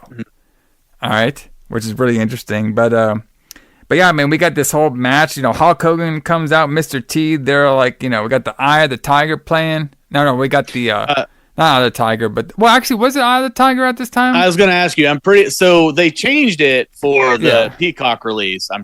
To I'm a Real American, but I'm pretty sure it was Eye of the Tiger during this time because they changed most of the music. Because the real theme song originally was Easy Lover by Phil Collins. Yeah. Like that's what it played when the show came on, but they changed it to something else because they don't have the rights to that. But I'm pretty sure they came out to Eye of the Tiger, yes. Yeah, because the Real American song was actually supposed to be used for the U.S. Express. That's really? That's who was originally supposed to have that theme song. But then they're like, okay, well, obviously when the U.S. Express disbanded, because, they would leave pretty much the same year. Like you just said, Barry Windham would leave in August. That's when they started using it for Hulk Hogan. So, obviously in this, when you watch on the network or Peacock or whatever, yeah, I'm actually like kind of what do you think? Do you think there's a tape out there that actually has like the real music in it for WrestleMania 1? The original VHS certainly has it. Yeah, that'd be kind of cool to get that copy just to hear like the real music. Yeah. But this match is pretty good. I think the match at WrestleMania 40, tomorrow with The Rock and Roman and Cody, so it's going to be a little more, athletic. You know what I mean? More high spots and stuff. But I actually thought this match was pretty good. Like, I liked it when Roddy Piper got Hulk Hogan out there and he's beating him up in front of the crowd and he takes a chair and smacks it over his back and shit. And you got Muhammad Ali out there trying to shoot fight everybody. I thought that was pretty good. We had Pat Patterson in there as the main referee. They're going back and forth, smacking on each other. You could tell everybody's like, really getting into this main event and the spectacle of everything. Paul Orndorff looking out jacked to shit out there. And then, of course, we got the old Bob Orton tries to sneak in with his cast and hit Mr. T, but then he turns around, hits Paul Orndorff. They go for the cover. We got the baby faces winning. And, of course, Hogan must pose. Oh, yeah. And point at the crowd. Point at the crowd. So they're all having a good time, slapping each other around, high fives all around. We got a nice interview for them backstage. You know what I mean? Talk about taking over. Mr. T so happy to be there, saying wrestling's tough. You know what I mean? Saying he had to train for this for a long time. Right. Kind of reminds me of the Lawrence Taylor promo too, where they did WrestleMania 11, where it's like, man, this stuff is like harder than you guys think. Because a lot of people just think you can just, because wrestling, obviously we all know it's scripted and everything. But, a lot of Joe Schmo thinks that some fat dude off the street can go in there and just wrestle. And I'm like, bro, the only fat people off the street go to Crockett and they get squashed. Okay? That's the only fat people. Exactly. So, like Bret Hart said, wrestling's more real than you would ever believe. Exactly. So, Hulk Hogan does one of his Hulkster promos. We got some words from Jimmy Snuka, which is always, brother, this match was for me here, brother. All right. What brother do you like? Do you like Hulk Hogan's brother more or brother from Jimmy Snuka? Which one do you prefer? No, I like Hulk's brother better. Okay. Yeah, I think his flow is more. That's like a typical old wrestler thing. I mean, even Drew said it on Raw 2 weeks ago or last week or whatever. To CM Punk, but that was a question I was going to ask. Why was Snuka not on this card?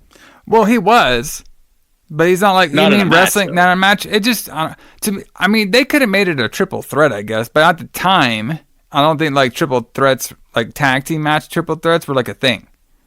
You know what I mean?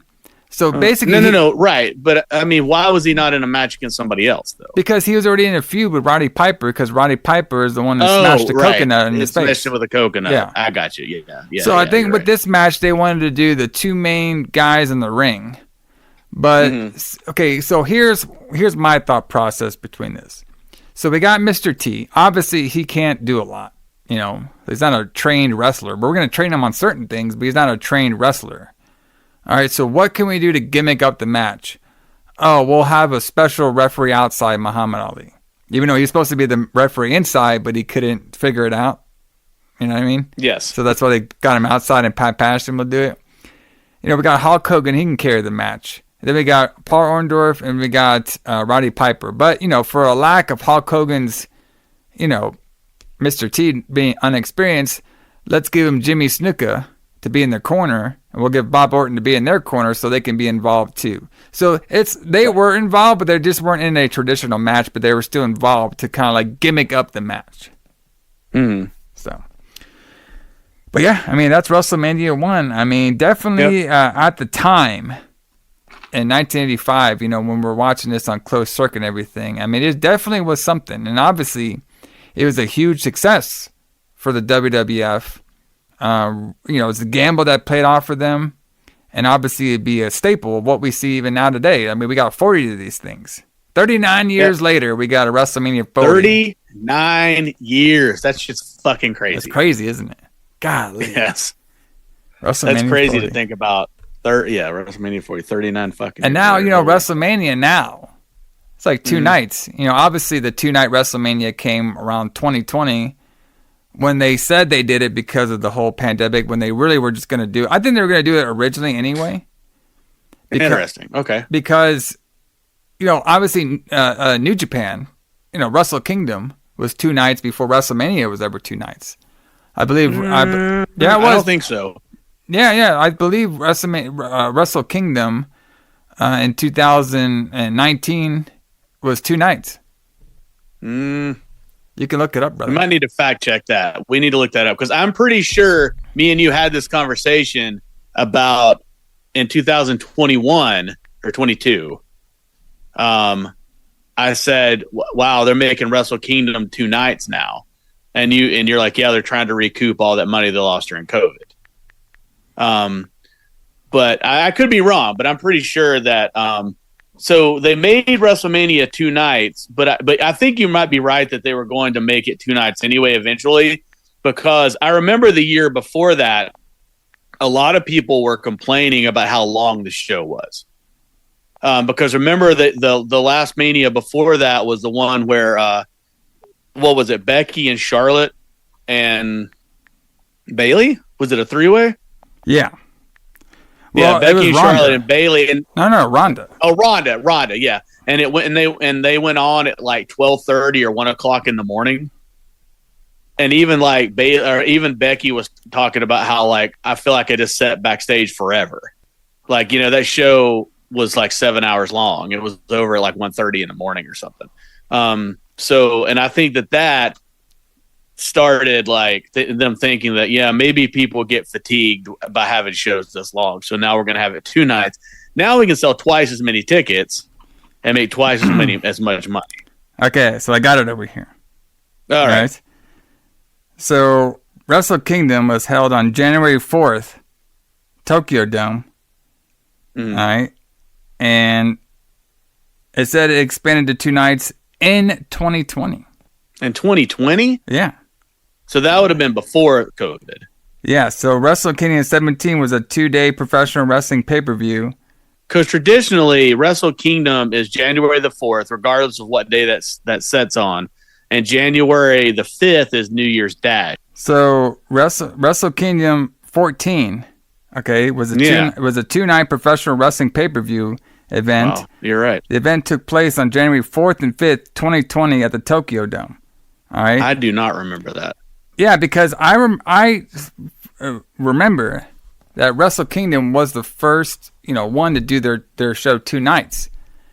And, that's because I remember like WrestleMania wasn't announced as 2 nights until we got more close to the actual date of WrestleMania. Like, the whole pandemic stuff happened, and that's when they decided to expand it to 2 nights, and then they just kept the format. But, obviously, Wrestle Kingdom did the 2-night format first. So they're the first ones to do their big show on 2 nights. And, of course, Wrestle Kingdom now, they actually were doing 2 nights for a little while. Then they did it all the way up until, like, 2022 or 23. And they went back to the whole 1-night event now. All right, and they probably will keep it like that. But yeah, they were the first ones to do their big shows 2 nights. So okay, you're right, because that was the one where the first night you had Kota Ibushi versus Okada for the world title. Yeah, and then you had the world title versus the Intercontinental title. The winner of that faced Naito for everything the second night. Yes. But yeah, I would have sworn that was after the pandemic, but I guess it wasn't. Well, what you're probably thinking is like, yeah, they still continued to do 2 nights after the pandemic. And they probably still need to do that to recoup a lot of the money that they lost during the pandemic. So you weren't wrong about that. It just, they did the 2-night format before what you thought. And I knew for a fact they did it before WWE did theirs. So what I might be thinking of is that in 2022, they actually did it on 3 nights. Oh, okay. They did it the 4th and the 5th and the 8th. So they did it in the Tokyo Dome, the 4th and the 5th, and then they had a show 3 days later in Yokohama. Yes. So that may be what I'm thinking of, and I'm like, maybe the conversation we had was like me saying that I can't believe they expanded it to 3 nights, and you're like, yeah, they're trying to recoup that money. Okay, yeah, that makes sense. Then they went back to 2 nights. Well, kind of. So, okay, so this makes more sense when you look at it now. So in 2023, they had 2 Wrestle Kingdoms, but one was on the 4th and one was on the 21st. Oh, okay. So that second one doesn't fucking count. Yeah. And then they went back to 1 night this year. Yeah. So, and then, of course, WWF now is going to be keeping the 2-night format because, obviously. Yes, forever. I mean, it makes sense to do it. It makes sense for getting more, not having the show go, like you just said, until like 1 o'clock in the morning. 2 o'clock Plus, in the morning. Plus, twice as many seats. Yeah, twice as many seats, not as long of a show. Like I think the WrestleMania I remember taking forever. I mean, this shit would not end. Yes. Like the one that had Undertaker and like Roman Reigns as the main event. Like that shit just, bro. I was going back and forth between me and my girlfriend's house, and like her house was, at the time it was like an hour away, and like literally I just like drove to her house and and there's still 2 more hours of WrestleMania. I was like, well, fuck, Jesus, this shit. Yeah, I mean, it's like, damn. Yeah, I mean that shit was so long that like when the show started, I made food. Yeah. And ate a meal, and I was hungry again before the damn show was over. Yeah, exactly. Like I had to eat twice during the same wrestling show all day long with that shit. So I'm glad I like the 2-night format. I think it works just fine. But speaking of that, so the close of the book on WrestleMania 1, very important event. Obviously it's the template of what we're seeing nowadays and what we would see, all throughout pro wrestling history. Is the WrestleMania is always the big event. And, for a while, WrestleMania had to be booked on, like, the top matches, the top stars. Nowadays, it's a staple. It's pretty much just booked on the name. But they always like to outdo themselves. And I think this year's WrestleMania 40 is going to be very fun.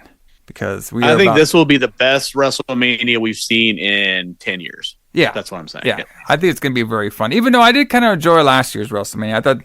I thought night one of last year's WrestleMania was a very solid show. Like, I thought they had a lot of good matches on there. But let's go. I think this will be the best show since WrestleMania 20 is what I'm saying. I can see that. We'll see. Yeah. God, the WrestleMania I went to, the first one they did in Arlington Stadium, like, it was a little rough. Like, first of all, at the time, I was going through a back injury, so it was hard for me to like do certain things. Even though I really enjoyed myself at that NXT show, Takeover Dallas.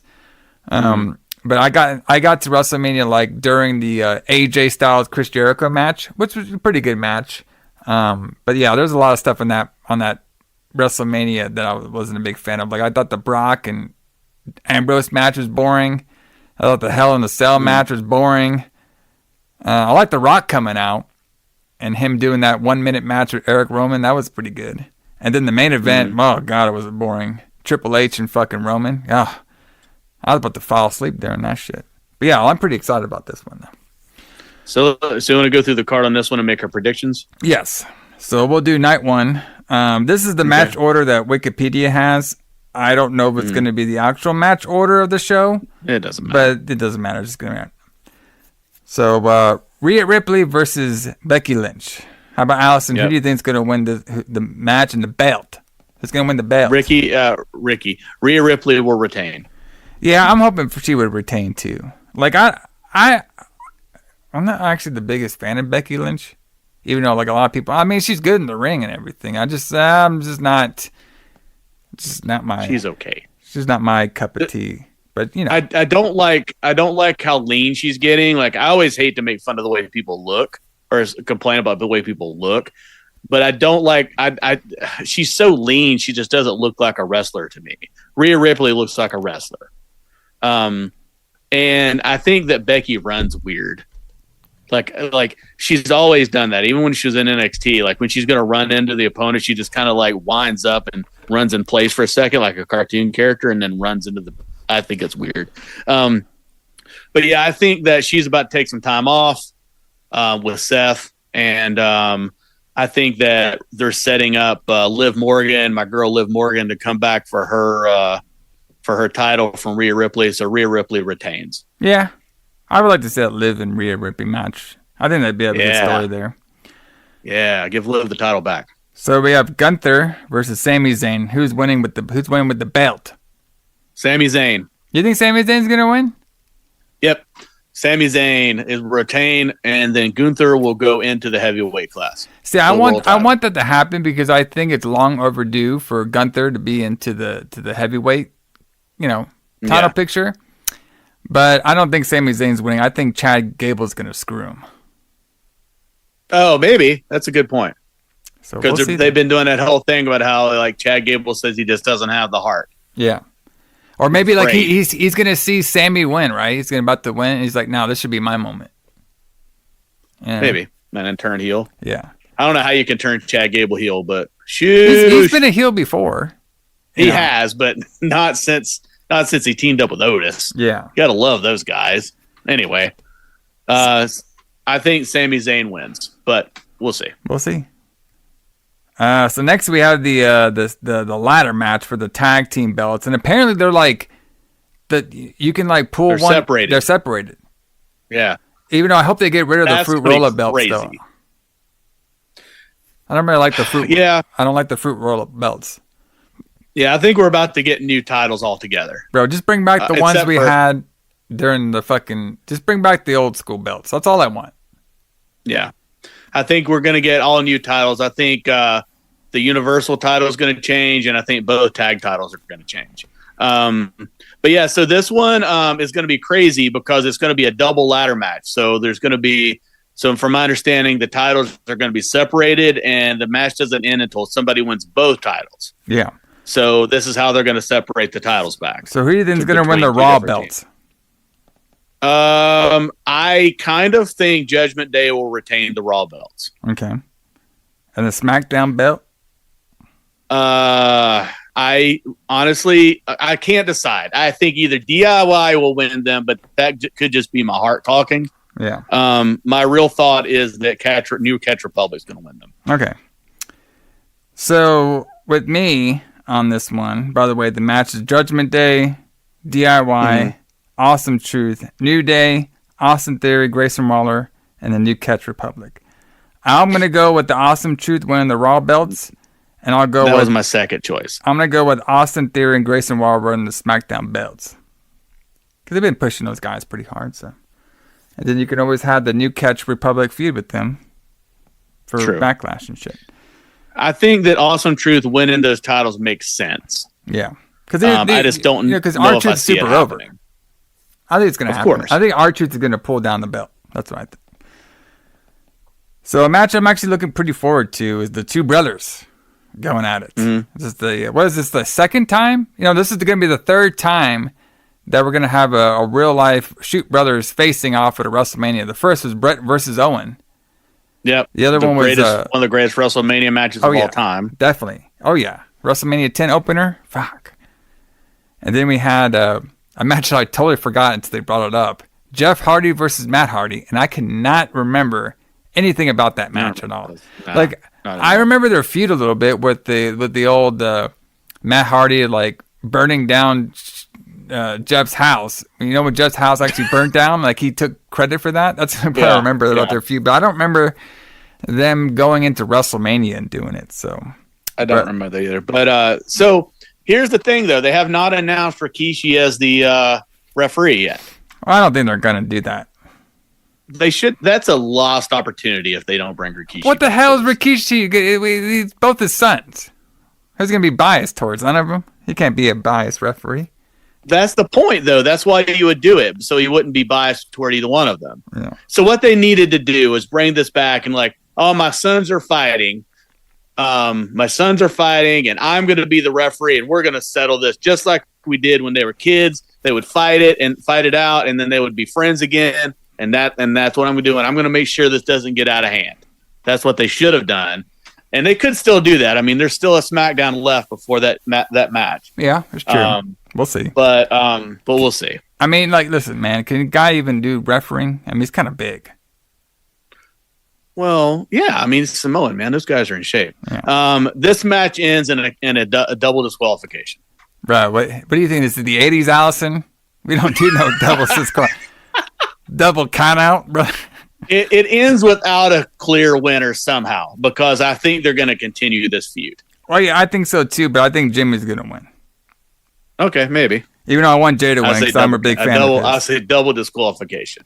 I love Jimmy and I love Jay. I think these guys are two of the greatest they're fantastic wrestlers that WWE has had in years. And they're very energetic and they're fresh and they're kind of with this generation. They're very valuable. And I think Jay is going to be a world champion sooner rather than later. So up next, we got the Spotlight Women's match Bianca Belair. I mean, this one's obviously who's going to win this one. Bianca Belair, Jade Cargill, and Naomi versus Damage Control. Even though I like my girl, even though Asuka and Kairi Sane are like the superior wrestlers on this, we know Naomi's really good too, and Bianca's really good. Jade, we haven't really seen her too much, unless you count her AEW stuff.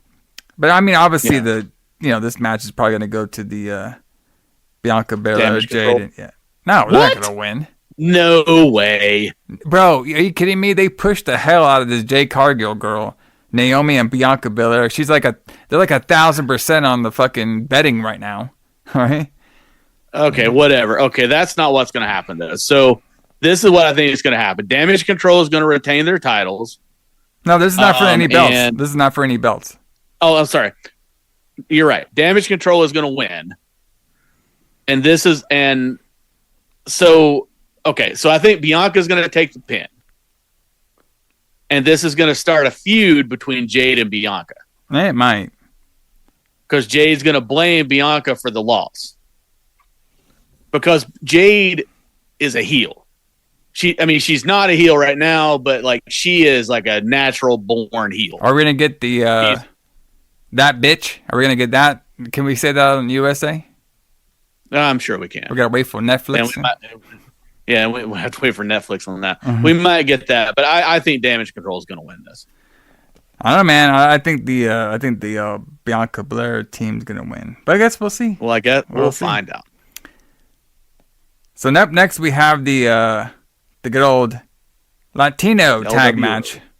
We have Rey Mysterio and Dragon Lee versus Santo Escobar and Dirty Dom.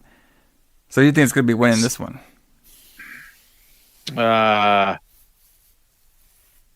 This one I don't know, and so this is why I don't know who's going to win.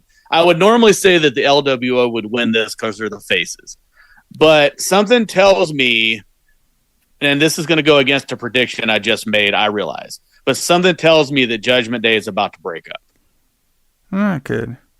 And I'll explain why I think that by something that might happen later. I'm going to make a crazy prediction that just might come true at the end of this.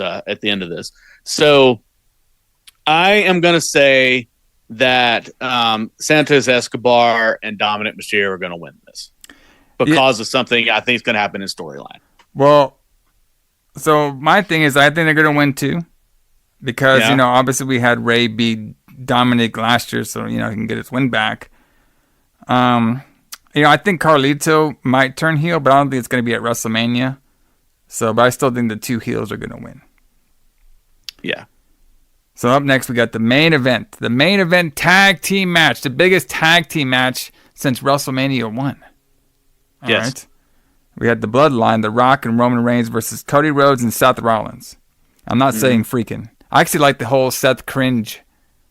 Did you see that promo? That fucking this Drew McIntyre guy is fucking Seth he's Rollins. The best character on the show. Like I think he even like rivals The Rock. Like Rock is obviously a big star. Like he brings a lot of electricity, but like the little things that this Drew McIntyre guy has been doing. Oh my god, it's fucking great. There's great stuff out of this guy. I think this match is gonna be okay. Like I can't really tell. Like. Because, there's a lot of stalling that comes in Roman Reigns' matches that a lot of people just don't talk about. Roman, obviously, Roman Reigns is, he's in that top tier level. But, he's not going to go out there and have like a Will Ospreay match. You know what I mean? He's going to take his time. He's going to be slow. It's going to be very, we're going to save all the big moves towards the end. And now his tag team partner is The Rock.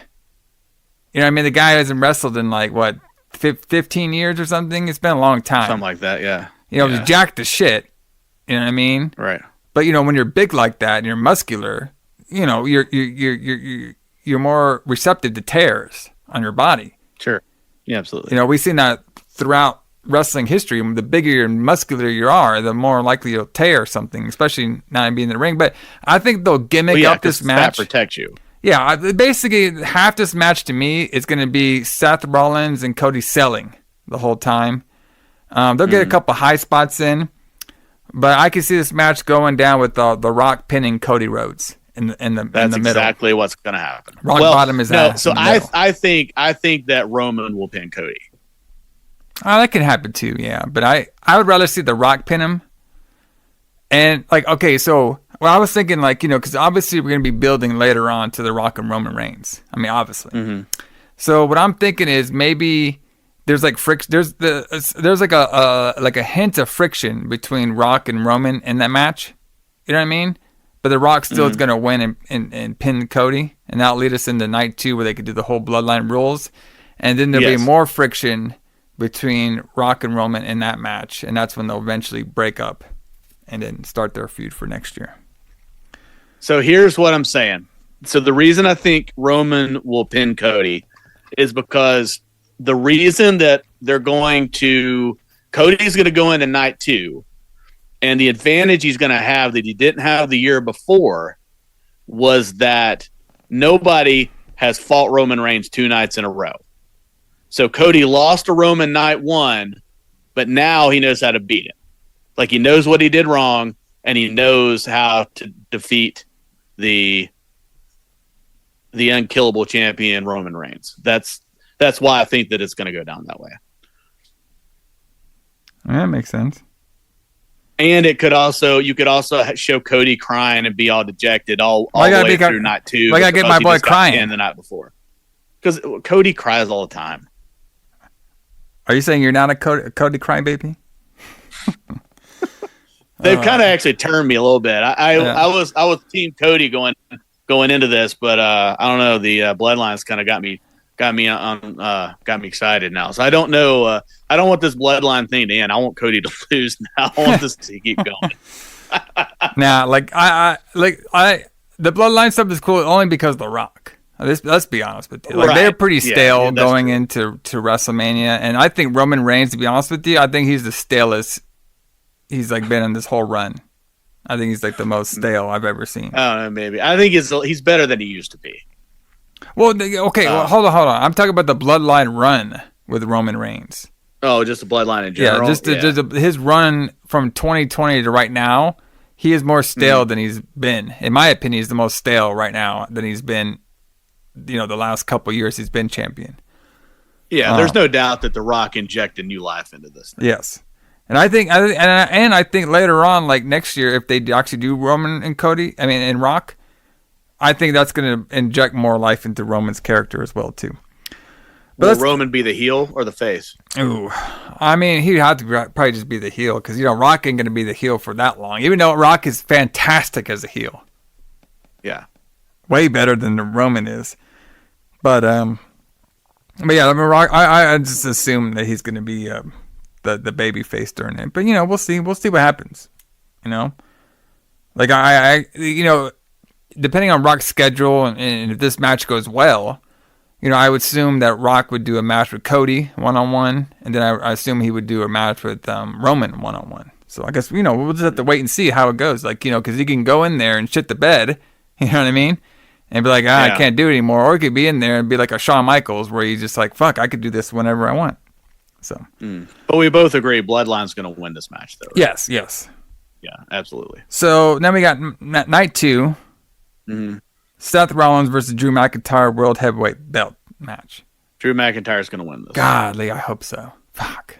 There's no other solution. Well, actually, there is one other solution. Yeah, with Damian Priest could cash in. Yes. Seth could win, and Damian Priest could cash in. Yes. Because, Rock was all saying, I could take that belt from you anytime I want, which means he can force Damian to go out there and cash on.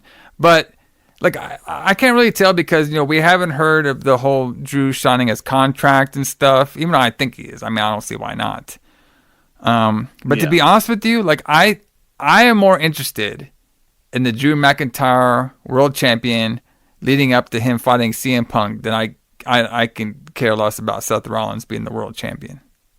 To be honest with you. Yes, and that's perfect because there's no way they would be setting up all this stuff with Drew and CM Punk when Drew has a match with Seth if they weren't going to try to build for SummerSlam with Drew versus CM Punk. if he's back by then. Well, on that interview where Punk was shooting, all right, he's acting like his arm he can just tape it up and be good to go. So I guess we'll see. All right? Yeah, he did say that. So next match we got, but yeah, I'm gonna go for. I want Drew to win, but I can't. This match is actually really intriguing to me because I can't tell who's gonna win. So, but I want Drew McIntyre to win personally, just like I think you do too. I think Seth needs to take time off, which is why I think he's not going to leave WrestleMania with the title. He's banged up. He's legitimately hurt. I think he needs to take some time off, and that's also why Becky's going to lose, so they can do family time together for a few months until SummerSlam. So the next match we have Io Sky versus Bayley. This one's tough, actually, for me. Really? No, bro. Yeah. Bayley's winning. Like her big match at That's WrestleMania. That's what I would normally think. You're right. Bayley's going to win this. Yeah, because Becky's going to lose. Bayley will win this one. Yeah. So then we have LA Knight versus AJ Styles. Very interesting match. I don't care. I mean, I think this is going to be a good match, but I think that it doesn't it doesn't matter who wins this. I think AJ Styles will win it though. Yeah, like this match is very interesting because they're both decent wrestlers, but I don't know if they're going to like mix well. AJ Styles and LA Knight. I think that like their styles are just so much different. Even though AJ Styles can have a good match with almost anybody. Yeah, but he's so good. But I just think like they're so just different in the ring. I don't know if this match is going to be as good. But it should be pretty fun. I'm going to go for LA Knight winning on that one. So then we have the triple threat match for the U.S. belt. Logan Paul, Randy Orton, Kevin Owens. This match could be pretty fun. Yes, it's going to be great. Who do you got for this one? It could be my heart talking, but I'm going with Kevin Owens. Ooh. Not me, brother. Logan Paul's going to win this match all the way. I know he is. You're probably right. He's even though I'm pretty sure like he's going to do some sort of springboard and he's going to get hit with an RKO. Like he's definitely Logan Paul is definitely going to be hit with a really spectacular looking RKO. That's for sure. They should do a spot where he does like a springboard off the top rope right into an RKO, and then when he hits the RKO, he bounces back up onto his feet and it goes right into Kevin Owens' stunner. He might. That'd be awesome. So up next we have the bathroom break match. All right. The Pride, or Bobby Lashley's team versus the Final Testament, brother. Karrion Kross and Akam and Razor. AOPP. Yes. Why are any of these people together? I don't watch SmackDown because it's impossible for me to watch, even though it is on Sling somehow. Oh, you want to tell me? I'll tell you why they're together. So Bob Lash, all right, he was like hanging out with the Street Profits, and he was trying to, the Street Profits were losing, and then Bob Lash came and talked to them, and they formed a team.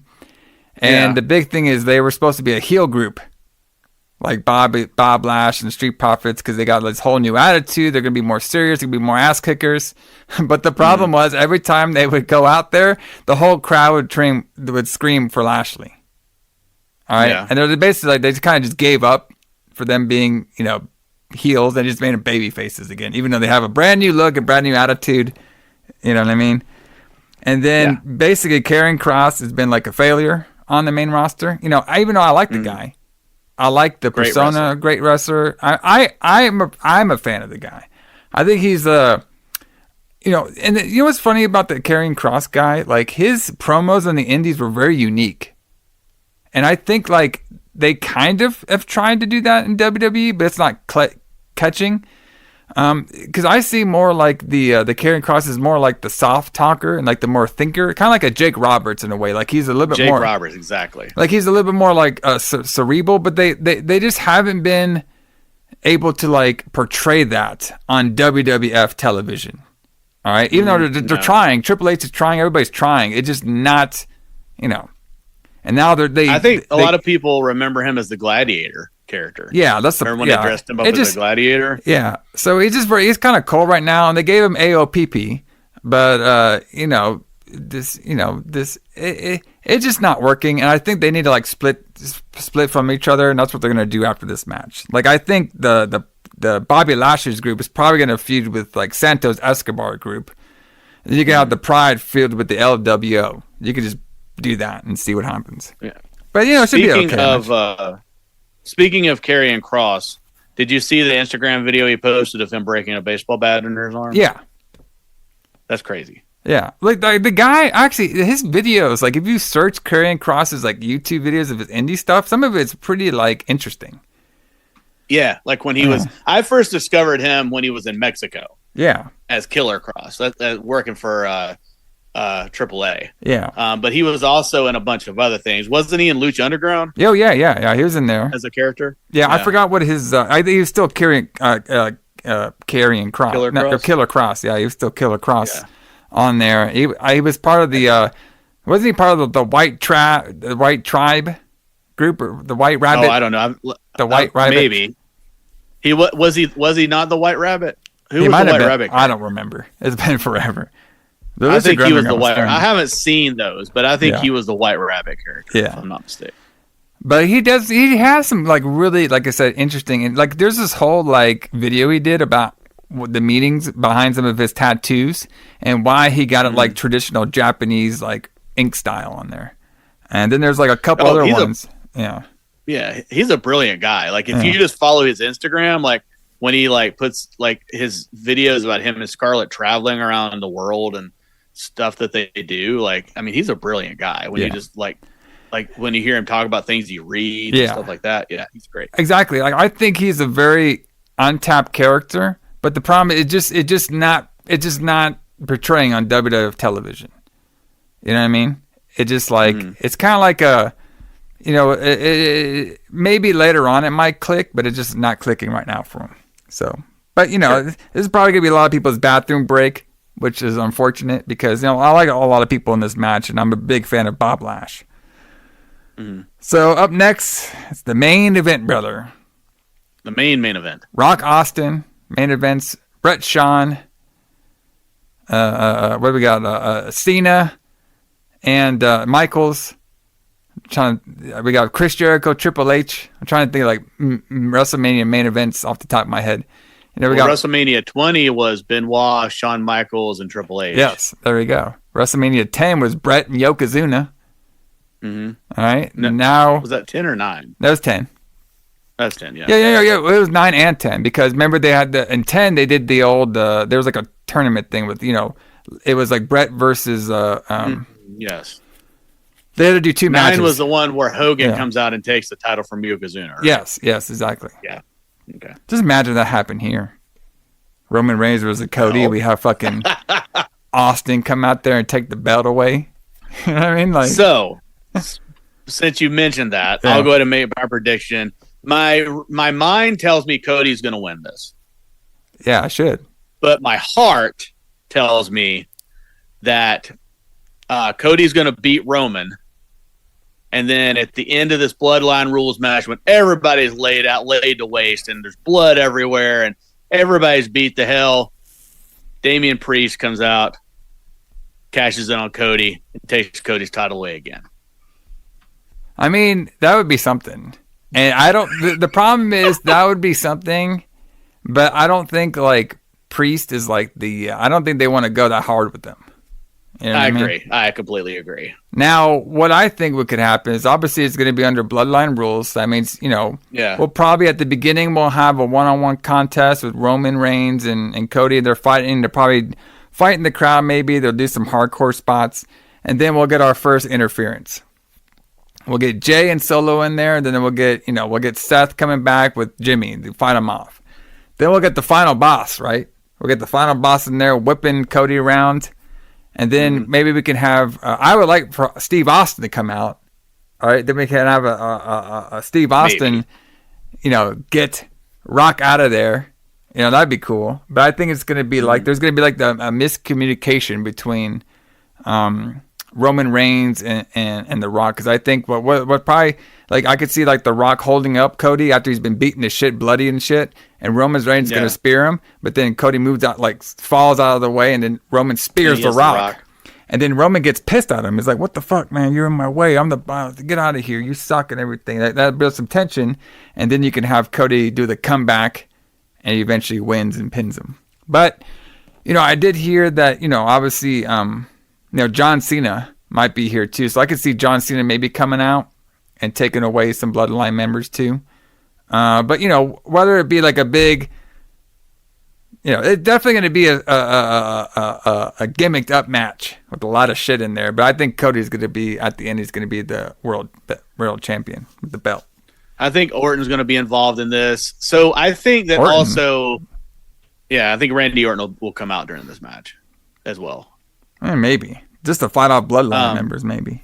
Just to fight off Bloodline. So I think that what they should do, but won't probably, is I think that they should bring back a lot of the people that Roman Reigns has beaten for the title over the last 3 years to even up the odds for Cody.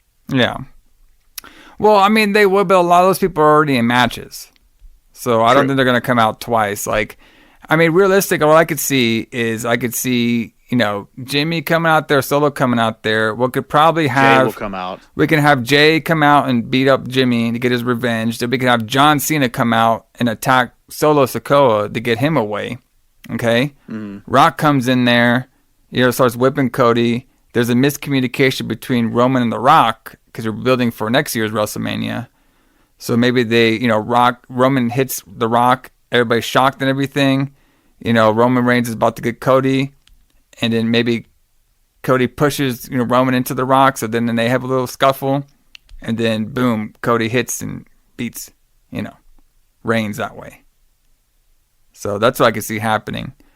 I would me personally, I would love, after The Rock comes in there, maybe they can have like a little bit of miscommunication. And then Steve Austin comes down there and gives Rock a stunner. That'd be awesome. That'd be awesome. But I don't know if that's going to happen or not. But, in the end of the day, we already know that Cody's going to win this belt.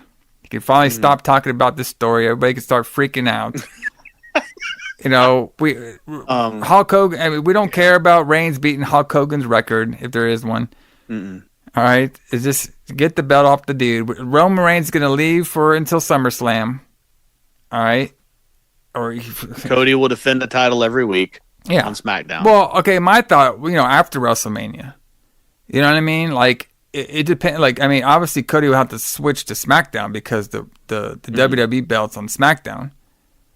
Yeah. I mean, fuck, just start it off with, you want to get some hot program for 3 months? Fucking just have Randy Orton turn on his ass on Cody. Yes. Imagine Cody wins the belt right at WrestleMania, and then the next night he defends it against Randy Orton, and Randy Orton beats him. Imagine that. Kind of like what they did with Christian a long time ago. Yeah. So that doesn't need to happen, but I think the Randy Orton and Cody match, the student versus the pupil, need to happen. I think it's going to be a big grudge match leading us out of WrestleMania. That's what I think, but I guess we'll see. That would be really cool. Yeah. And maybe Cody will keep his word and bring back the double Eagle Championship. Yeah, if he can. I mean, we all want that, but we'll see what happens. So. But yeah, it's going to be a fun night, guys, for the WrestleMania 4. It's always a very exciting period. At the beginning of the year, we started off with the Rumble and Wrestle Kingdom. We have a little bit of in-between when it comes to, it looks like our in-between stuff is actually pretty cool now, where we're going to get, Elimination Chamber and AEW Revolution, which is both cool pay-per-views. And then now we kind of cap it off with WrestleMania. And there's like a shit ton of stuff going on WrestleMania. Oh my God. And I think that I've also WWE is hotter now than it's been in years. Yeah. Like this shit is hot. Like they are like selling out. Like The Rock said on Raw, is like wrestling's cool again. Because now, and people like not into wrestling are even talking about WrestleMania again. So like it was in the 90s. It's almost like Attitude Era again for a minute. Yeah, it's pretty crazy. But this is hot. This is going to be a good show. So people tune into Peacock and watch this. They're both going to be great shows. Tuning in, brother. Then tuning into the Lights Out podcast.